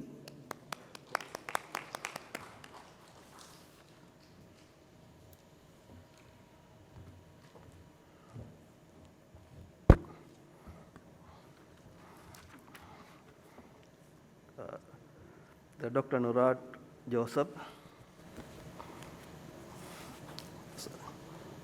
is a consultant clinical oncologist currently working at the teaching hospital Betikulo. Having graduated from the Faculty of Medicine, University of Colombo, 2006, he completed his MD in clinical oncology in 2012. He has also obtained the MRCP, the specialty certified in medical oncology, and the Fellowship of Royal College of Oncology in Clinical Oncology. Currently, he is the Vice Chair of Sri Lanka Cancer Research Group and leads many multidisciplinary collaborative studies. With more than 30 publications, including several in high-impact journals, such as Lancet Oncology, Journals of Thoracic Oncology, and Annals of Oncology. He also co-authored 5-book chapter and was also the chair for the committee which drafted the national guideline on the management of early and locally advanced breast cancer of the Ministry of Health.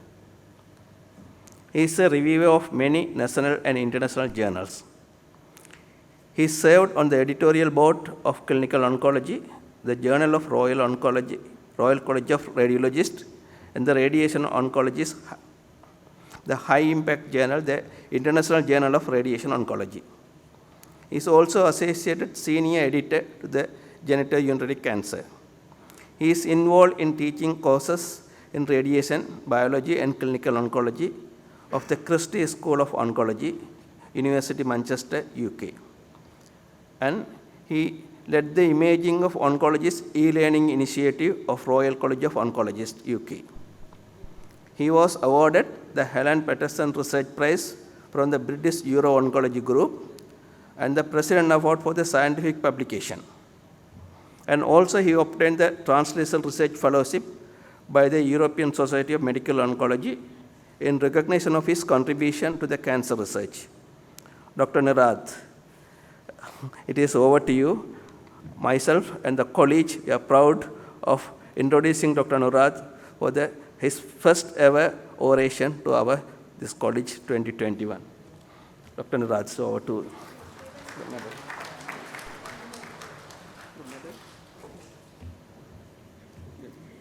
Thank you, Dr. A.J. Hilmi, for officially introducing to our audience our illustrious orator this evening. Friends, we will now be witnessing the awarding of the Orator's Medal to Dr. Nurad Joseph.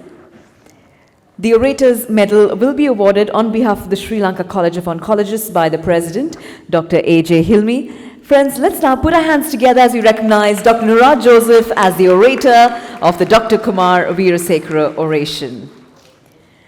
And we will have Dr. Nurad presenting his oration in a couple of minutes, but before that, to enable our guests to be able to enjoy the presentation, I'd like to invite our dignitaries at the head table to please take your seats in the audience. And as our dignitaries make their way to their seats in the audience, ladies and gentlemen, to now enlighten us on the topic of precision radiotherapy, it's a matter of time. Please welcome our orator this evening, Dr. Nurad Joseph.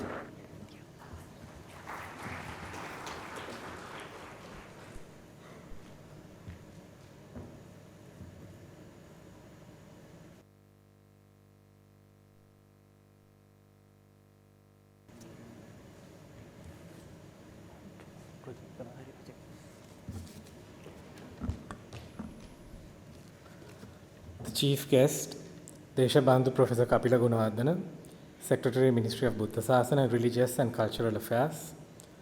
The Guest of Honor, Dr. R.M.S.K. Ratnayaka, Secretary, State Ministry of Production, Supply and Regulation of Pharmaceuticals. Dr. A.J. Hilmi, President of the Sri Lanka College of Oncologists. Distinguished past presidents and members of the Council. Invitees from the Ministry of Health. Dr. Dushyanti Veerasekara and members of the family of the late Dr. Kumar Veerasekara, my fellow colleagues, ladies and gentlemen. It is indeed a great honor to have been awarded this oration in memory of the founder president of the Sri Lanka College of Oncologists. Dr. Don Ranjit Kumar Veerasekara was born on the 28th of January 1949 in Devinura. He had his education in Holy Cross College, Kalutara, and at the Prince of Wales College, Moratuwa. After graduating from the Faculty of Medicine, University of Colombo, he entered the clinical oncology postgraduate training in 1984 as one of the first registrars under Dr. R.S. Jayatilaka. Having obtained his MD in clinical oncology, he undertook a fellowship at the Newcastle General Hospital under the renowned oncologist Dr. R.B.J. Evans. In 1990, he was appointed as a consultant oncologist at the National Cancer Institute, Maharagama, a post he held until his untimely demise in 2006. During his distinguished career, he received many accolades, becoming the youngest to be elected as the president of the Sri Lanka Medical Association in 2000. It is indeed a measure of the high esteem with which he was held by his peers and colleagues when he was invited to take over the reins of the largest trade union of doctors, the Government Medical Officers Association, during a tumultuous period in its history in 2002. He played a pivotal role in establishing the Sri Lanka College of Oncologists in 2003 and was its founder president. In spite of his busy clinical practice and many leadership responsibilities, he still found time to engage in research and academia. He collaborated with several international colleagues in setting up global clinical trials in oncology. The adjuvant breast cancer trialist group honored him by dedicating to his memory the final publication of the results of their randomized controlled trial of adjuvant chemoendocrine therapy in early breast cancer, which was published in the Journal of the National Cancer Institute in 2007. And I quote, "He was held in the highest regard by colleagues and friends throughout the world for the work he carried out, often in very difficult and demanding circumstances," unquote. The legacy of this distinguished clinician and eminent scholar continues through the institutions he gave leadership to, very specially the Sri Lanka College of Oncologists, which has grown from strength to strength and now has a membership of over 150. In this oration, in his honor, I will be focusing on some strategies to improve precision in the delivery of radiotherapy to make this treatment safer and more effective for our patients. There are three main types of treatment of cancer: surgery, radiotherapy, and systemic agents. But when it comes to actually curing cancer, it's mainly surgery and radiotherapy that play a major role. Systemic treatment receives a disproportionate amount of funding and focus, but only 6% of all cancers are actually cured by it.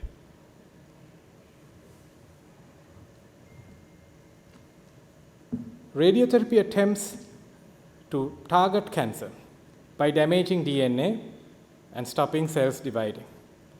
But the problem is that it damages both the DNA of cancer cells as well as normal cells in the body. Therefore, the dose delivered to a tumor is limited by the toxicity of surrounding normal tissues. And we attempt to overcome this and improve the therapeutic ratio in mainly two ways. First is anatomical precision, and next is fractionation. We have become cleverer in delivering our radiotherapy by targeting the radiotherapy beam to the tumor and sparing surrounding normal tissues. We have moved from a conventional rectangular fields to two-dimensional planning, to three-dimensional planning, and to the modern techniques such as intensity modulated radiotherapy. Now, when it comes to spatial precision, does more precise radiotherapy improve outcomes? And the answer is found in this publication and this research study, which I was privileged to be part of, conducted at the Apeksha Hospital, where we looked at outcomes of patients with squamous cell carcinoma of the head and neck treated with intensity modulated radiotherapy in comparison to those treated with the older cobalt units. Now, patients treated with IMRT had a 45% superior survival, and this was despite the fact that there were significant delays in initiating treatment in the IMRT cohort, because during the time of this study there were only 2 functional linear accelerators in the state health sector. So much for anatomical precision, but radiotherapy is commonly delivered as a fractionated course broken up into several fractions. There is recent interest in delivering it as a single dose, mainly in the palliative setting. In the curative setting, the use of single dose radiotherapy is still investigational. So, the origins of fractionated radiotherapy can be traced to the famous ram's testis experiment performed in 1927 by French radiobiologists, and they found that when the radiation course is split over several days, outcomes in terms of sterility is more and there is less skin toxicity. And following this study, radiotherapy continues to be offered as a fractionated course spread out over several days in most instances.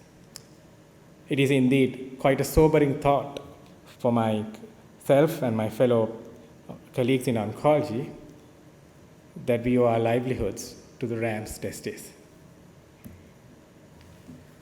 The biological principles underpinning fractionated radiotherapy was described by Rodney Withers in 1975. He called it the 4 R's of radiotherapy: repair, reassortment, repopulation, reoxygenation, and subsequently 2 additional Rs, radiosensitivity and remote effects were introduced. Basically, when a course of radiotherapy is split over several days, normal tissues have time to repair their DNA, and tumor cells, which are in a radioresistant phase of the cell cycle, may move into a radiosensitive phase of the cell cycle. Normal tissues have the opportunity to repopulate in between fractions, and tumor cells, which lack oxygen, may get oxygenated, leading to a better cell kill from radiotherapy. So 2 of the Rs, repair and repopulation, help reduce normal tissue toxicity, and the other 2 Rs, reassortment and reoxygenation, help improve tumor cell kill. This is, of course, an oversimplification because repair can also occur in tumor cells, and tumor cells can also repopulate, and this is indeed one of the commonest causes for radioresistance. So conventionally, radiotherapy is delivered as a fractionated course of 1.8 to 2 gray per fraction, 1 fraction per day, 5 days per week, Monday to Friday. The total dose will vary depending on the tumor type and treatment intent. We have made some progress in modifying this. One is hypofractionation, where you deliver more than 2 gray per day in a shortened course. And the other is to actually hyperfractionate and split up the radiation course even more. This is often combined with acceleration, meaning that you will be treating more than 5 fractions per week to prevent the overall treatment time being prolonged. However, we still treat each patient with the same dose per fraction. The differences in fractionation were accounted for by the concept of biological effective dose, so that different fractionation schedules can be compared. And this is Professor Jack Fowler and his famous equation of the biological effective dose. These are some examples of the radiotherapy prescription. For squamous cell carcinoma of the head and neck, we will be treating with 65 gray in 30 fractions over 6 weeks, or 70 gray in 35 fractions over 7 weeks. For squamous cell carcinoma in the post-operative setting, it's a lower dose. For breast and prostate, we treat with hypofractionation. But the same regimen is offered for all patients of the same type and setting. And for a course of radiotherapy, we treat with the same dose per fraction. So it is time to personalize fractionation like what we do for systemic treatment. Because even for the same histology and for the same tumor site, no 2 tumors are the same. There are differences in the hypoxic fraction. There are differences in proliferation index. There are differences in radiosensitivity and DNA repair pathways. All of the 4 Rs that were described by Professor Rodney Withers. And also, there are changes during radiotherapy. The tumor shrinks, and this results in a reduction in hypoxia, coinciding with an increase in cell proliferation.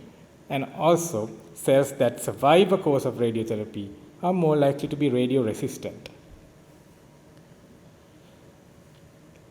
To further illustrate the importance of personalizing fractionation, I will be showcasing 2 studies I was involved in.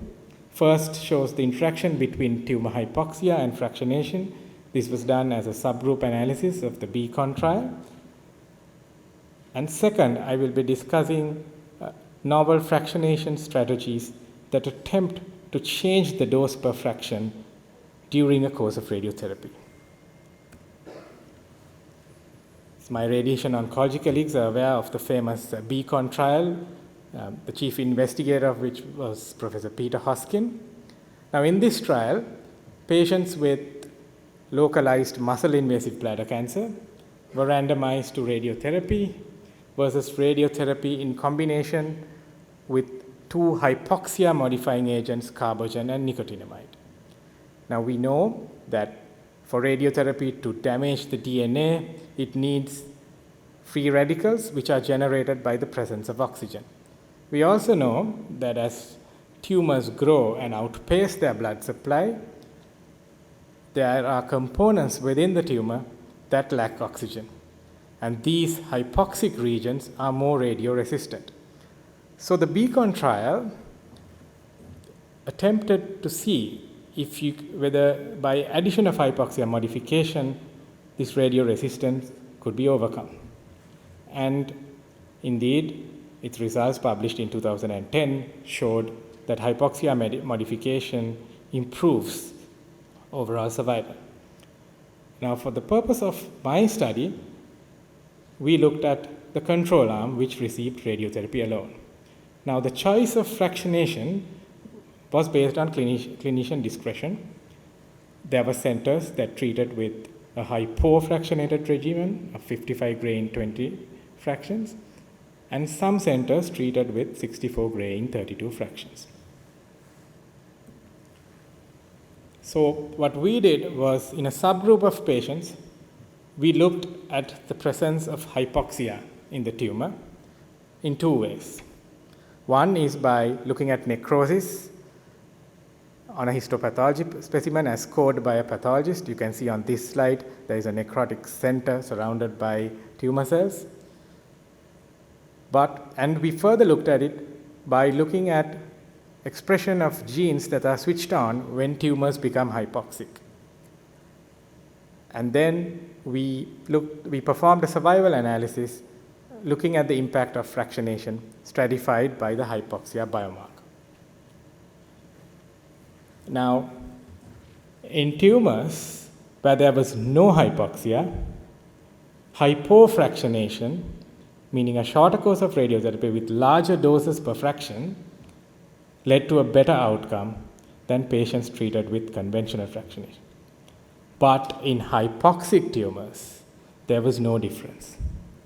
So this suggests that for well-oxygenated tumors, shortening the overall treatment time with hypofractionation is a prudent approach. But when the tumor is hypoxic, it doesn't seem to have any benefit. And the hypoxia gene signature was scored as a continuous variable. It looked at the expression of several genes, and finally a score was produced. And we also looked at survival outcomes by hypoxia gene expression score as a continuous variable. And this graph shows that when the hypoxia score, as the hypoxia score gets higher, the benefit of hypofractionation is lost, and when hypoxia score is very high, actually hypofractionation is detrimental.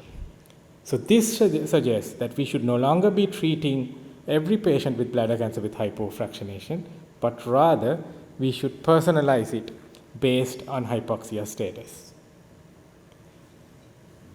For the next study, we considered biological changes during radiotherapy. At the onset of treatment, the tumor is often large and has a necrotic hypoxic center in the middle.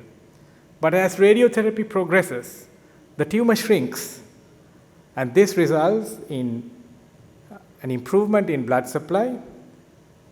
The hypoxic cells have now become reoxygenated. This also coincides with an increase in the proliferation rate. There is a higher growth fraction than at the onset of treatment. And cells that survive radiation are more likely to be more radioresistant and have better DNA repair capacity. So we really need to question the dogma of treating with the same dose per fraction as at the outset of treatment towards the end of the treatment. This study shows that hypoxia gets resolved as the radiotherapy course proceeds. Now, at baseline in this tumor, the hypoxic fraction was 19%, but after 24 gray, towards the third week of radiotherapy, it resolved to 0. Now, this can only be achieved if the reoxygenation rate increases with time, because we know that hypoxic cells are more likely to survive radiation. So, in theory, unless reoxygenation happened, the hypoxic fraction should actually increase. But as shown in this figure, it decreases, showing that the reoxygenation rate actually increases as the radiotherapy course proceeds. And interestingly, we've always known that repopulation happens around the 3rd or 4th week of a radiotherapy course. Now, this is also the time where hypoxia is resolved. So this suggests that as the tumor shrinks and hypoxia gets resolved, repopulation begins at a rate faster than at the outset of the treatment course. Now, to assess whether modifying fractionation during the course of radiotherapy improves outcome, we performed this radiobiological modeling study, which was published in the British Journal of Radiology. I want to acknowledge my supervisors, Professor Ananya Chowdhury and Professor Roger Dale, the Professor of Radiobiology at the Imperial College of London, for mentoring me on this study. So basically, we looked at 2 novel fractionation strategies. The first is to deliver hypofractionation after 4 weeks of conventional radiotherapy. The second is to deliver a proportionally higher dose of radiotherapy during the second half of radiotherapy, actually after 4 weeks of radiotherapy. And we compared this with a conventional schedule of 70 Gray in 35 fractions spread over 7 weeks with a uniform dose of 2 Gray per fraction. So this is the first, slide shows the 2 novel fractionation strategies. The first one is what we call delayed hypofractionation, where you initiate hypofractionation after 4 weeks of conventional radiotherapy, because by waiting until the tumor is fully oxygenated, you prevent dose being lost due to hypoxia. The second strategy does the same thing, but by delivering a hyperfractionated course of radiotherapy during the first 4 weeks, a lower dose as well as a lower total dose, and then as the tumor gets oxygenated, you hit the tumor with higher doses and with a higher dose per fraction.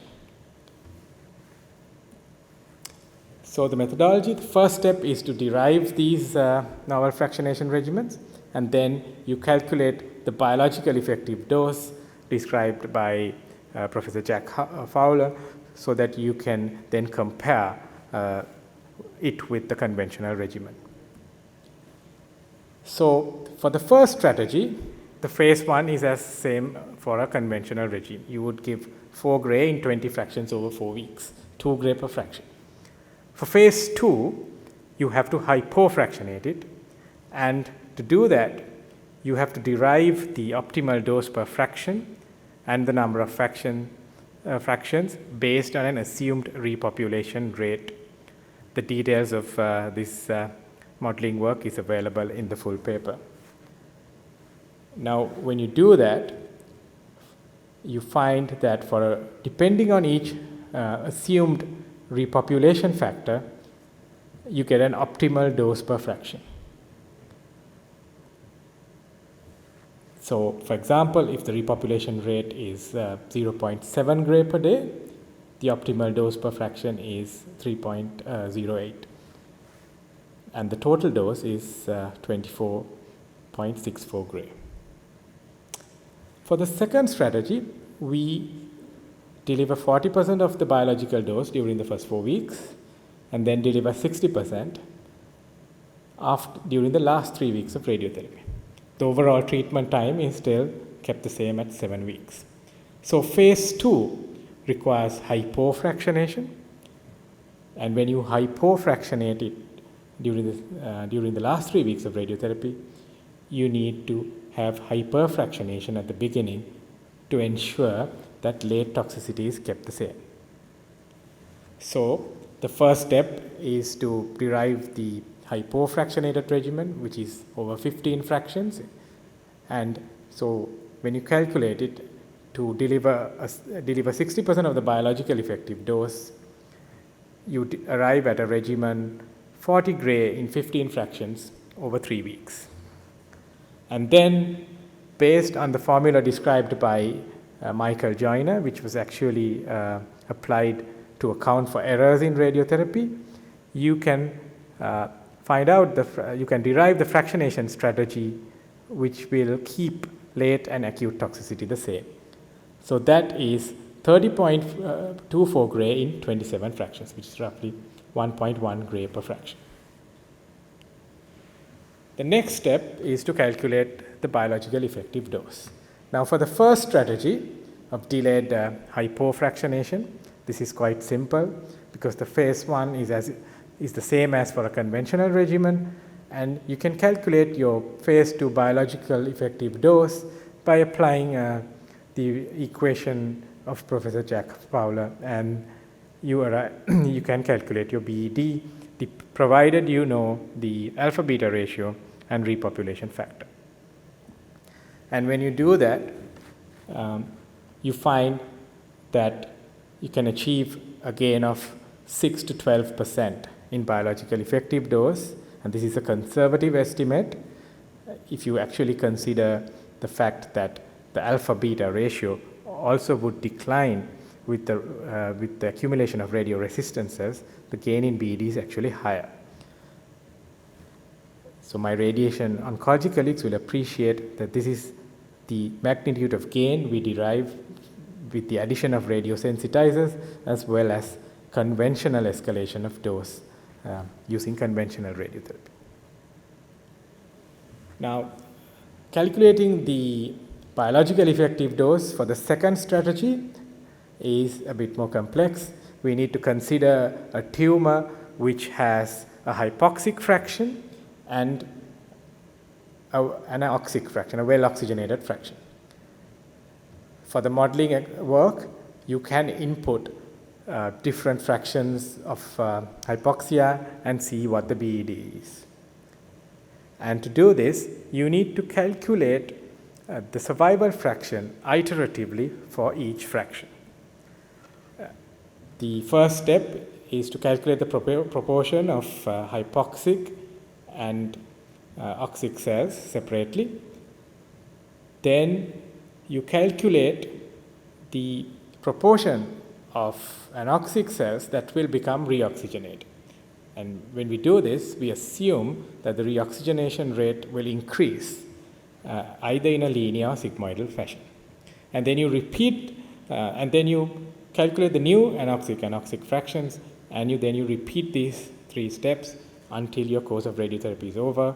And then, based on the final survival fraction, you can calculate the biological effective dose. And when you do this, again, these are the gains that I'm showing you in this slide are very conservative estimates. So even if the hypoxic fraction is as low as 0.1, which means that only 10% of cells are hypoxic, you achieve a biological effective dose gain of 9%. Now we know that actually in tumors up to 50% may be hypoxic. And so the gain in BED is again around 10% if that's the case. And also, I have assumed that the alpha beta ratio still stays the same at 10 gray. But if it actually decreases, then the gain in BED is actually even higher. So it's all fine to escalate biological effective dose, but what about normal tissue toxicity? Because all our endeavors are focused at increasing dose to the tumor, but keeping normal tissue dose to a minimum. Now, as shown in this slide, with the temporal fractionation strategy, there's actually no difference. The acute and late toxicities are the same because when deriving the regimen, we ensured that the biological effective dose in terms of acute and late toxicity remains the same. With the delayed hypofractionation strategy, we are actually shortening the treatment time, so that can cause an increase in acute toxicity due to the fact that a higher dose is delivered during a shorter time. But in terms of late toxicity, there is no difference. So these two strategies do actually improve the therapeutic ratio. So in summary, both strategies will improve tumor control in tumors with significant hypoxia. If the tumor is also repopulating, the delayed hypofractionation strategy is more suitable. But if there is no repopulation, then the temporal fractionation strategy is more of an option. There is a slight increase in acute toxicity, as previously mentioned, with the delayed hypofractionation strategy. So, ladies and gentlemen, this brings us to the whole issue of personalizing fractionation. We talk of personalizing treatment, systemic treatment. We don't treat breast cancer the same way. We look at expression of biomarkers, we look at expression of estrogen receptors, progesterone receptors, the protein HER2/neu, and we tailor treatment accordingly. But for fractionation, we treat every breast cancer patient with the same way. We treat every patient with head and neck cancer with the same regimen. So it's time to personalize fractionation. So basically, you need to look at three important parameters: tumor radiosensitivity, hypoxia, and repopulation. If radiosensitivity is low, and you also have large tumors with larger clonogen numbers, these are the patients you want to refer to your surgeons. Or maybe if surgery is not feasible, then you need to embark on neoadjuvant systemic treatment. For tumors which have high radiosensitivity and no hypoxia, you can either treat with conventional fractionation or accelerated fractionation if the tumor is also repopulating. For hypoxic tumors that are repopulating, then you need to deliver the delayed hypofractionation strategy. For hypoxic tumors without repopulation, you need to apply the temporal fractionation regimen. So we have made great strides in anatomical precision. We can deliver radiotherapy very precisely to the tumor, but essentially dose is still limited by the tolerance of normal tissues, because in the commonest form of radiotherapy, which is external beam radiotherapy, radiation enters as a beam from outside, so it inevitably means that surrounding tissues would get some amount of radiation. But we have ignored the temporal profile of tumors, and we've ignored temporal precision. So the time has now come to look at time. Biomarker-driven personalized fractionation regimens and temporal redistribution of dose is the future of precision radiotherapy. Precision radiotherapy, it's now a matter of time.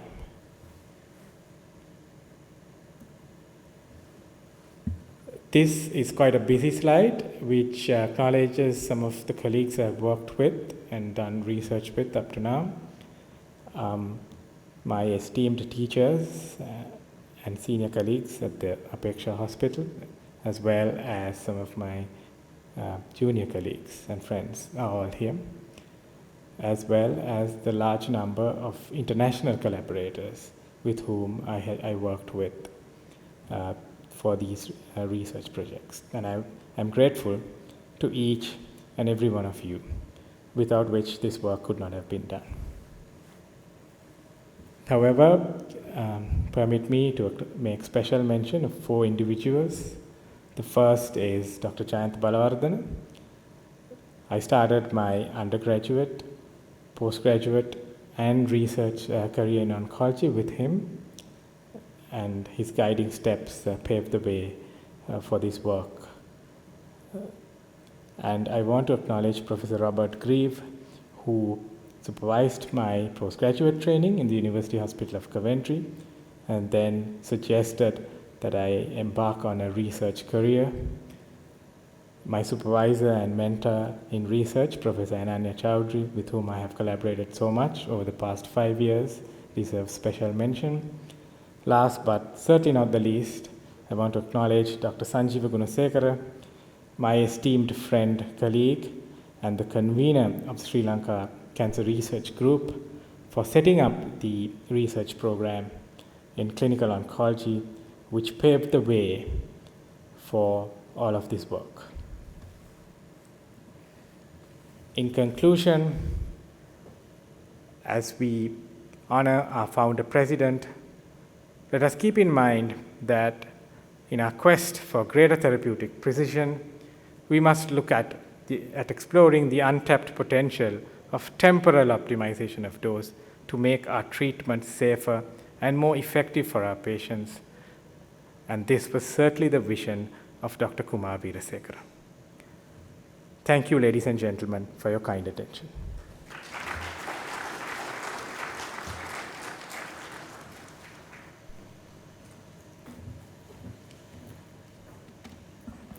Thank you very much to Dr. Nurad Joseph for giving us all the gift of his experience and his expertise with his thought-provoking presentation titled Precision Radiotherapy, It's a Matter of Time. I'm sure you agree with me, ladies and gentlemen, that that was a presentation that was comprehensive and proficiently explained and deserving of the honor of the Dr. Kumar Veerasekara oration. With that, ladies and gentlemen, we are now almost drawing to a close the formal part of our event here this evening. But before we move on to the next segment of entertainment, ladies and gentlemen, we have to remember that the success of this inauguration ceremony today would not have been possible if it weren't for many individuals who've contributed to making this a significant and special event. So we'd now like to take this opportunity to offer our gratitude to all of the contributors who've helped make this a reality. To now sum up our appreciation in a vote of thanks, please join me in welcoming on stage the Secretary of the Sri Lanka College of Oncologists. Let's put our hands together for Dr. Sachini Rasnayaka.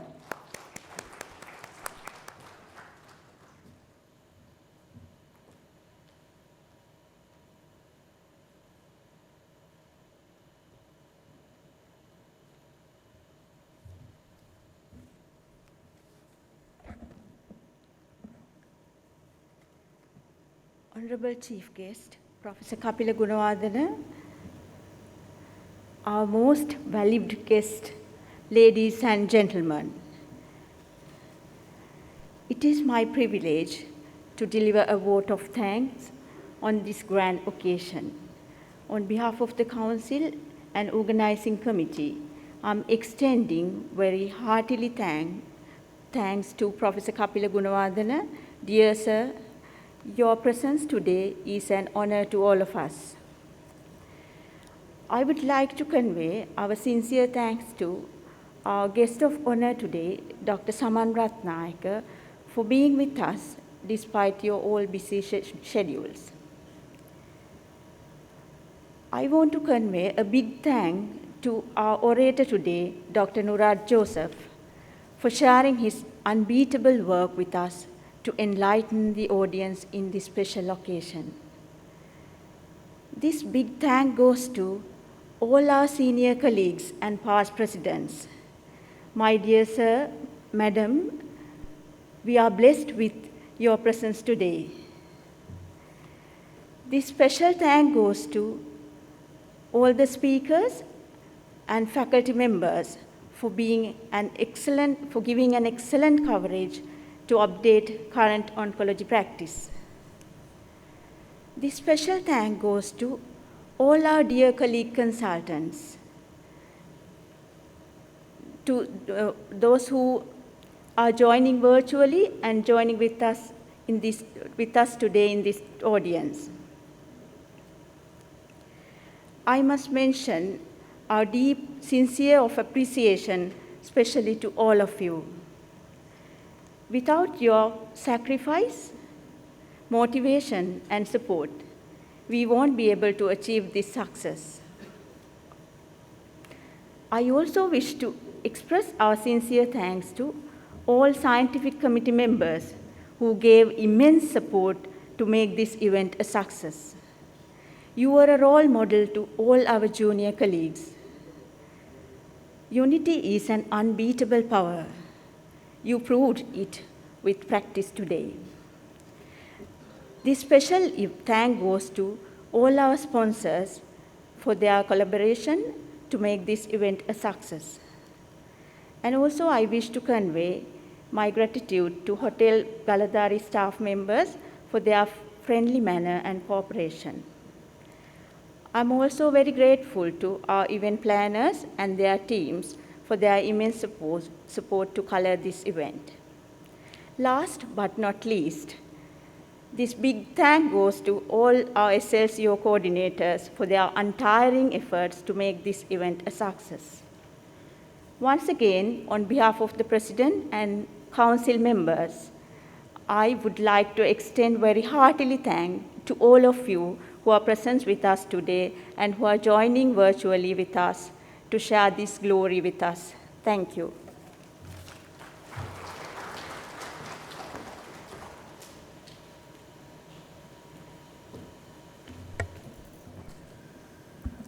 Thank you very much to Dr. Sachini for those warm words of gratitude expressed to everybody involved in making this a memorable event. Ladies and gentlemen, that brings us to the end of our first part of proceedings here this evening. But of course, we do have a special segment in store for you. It's now time to add some color, some glamour and splendor to our inauguration ceremony this evening as we enjoy some very special entertainment acts. Yes, ladies and gentlemen, up next we have a feast for your eyes and your ears because our dancers are all set to enthrall us with the magnificent beats of a resplendent dance performance. So stay tuned as we very shortly have the Ranga Gamage Performing Arts Foundation join us on stage. Well, ladies and gentlemen, that was the Ranga Gamage Performing Arts Foundation regaling us all with a showcase of dazzling talent on display. And on that vibrant note, ladies and gentlemen, we have now come to the end of the inauguration ceremony of the annual academic sessions for 2021. It's our pleasure, of course, to now invite you all to please join us for cocktails and fellowship, of course, in keeping with the prevailing health and safety guidelines. With that, as we wrap up our proceedings here tonight, ladies and gentlemen, we thank you for your participation here today, both to our invitees who have joined us here in person, as well as to all of our participants who are watching online via Zoom. Thank you all for enriching our ceremony with your presence. Of course, tomorrow morning we start our sessions right here in the same hall at 9 a.m. So we look forward to seeing you all there. On that note, ladies and gentlemen, as we now come to the end of our proceedings, may I request us all to please rise as we have our dignitaries leave the hall in a ceremonial procession.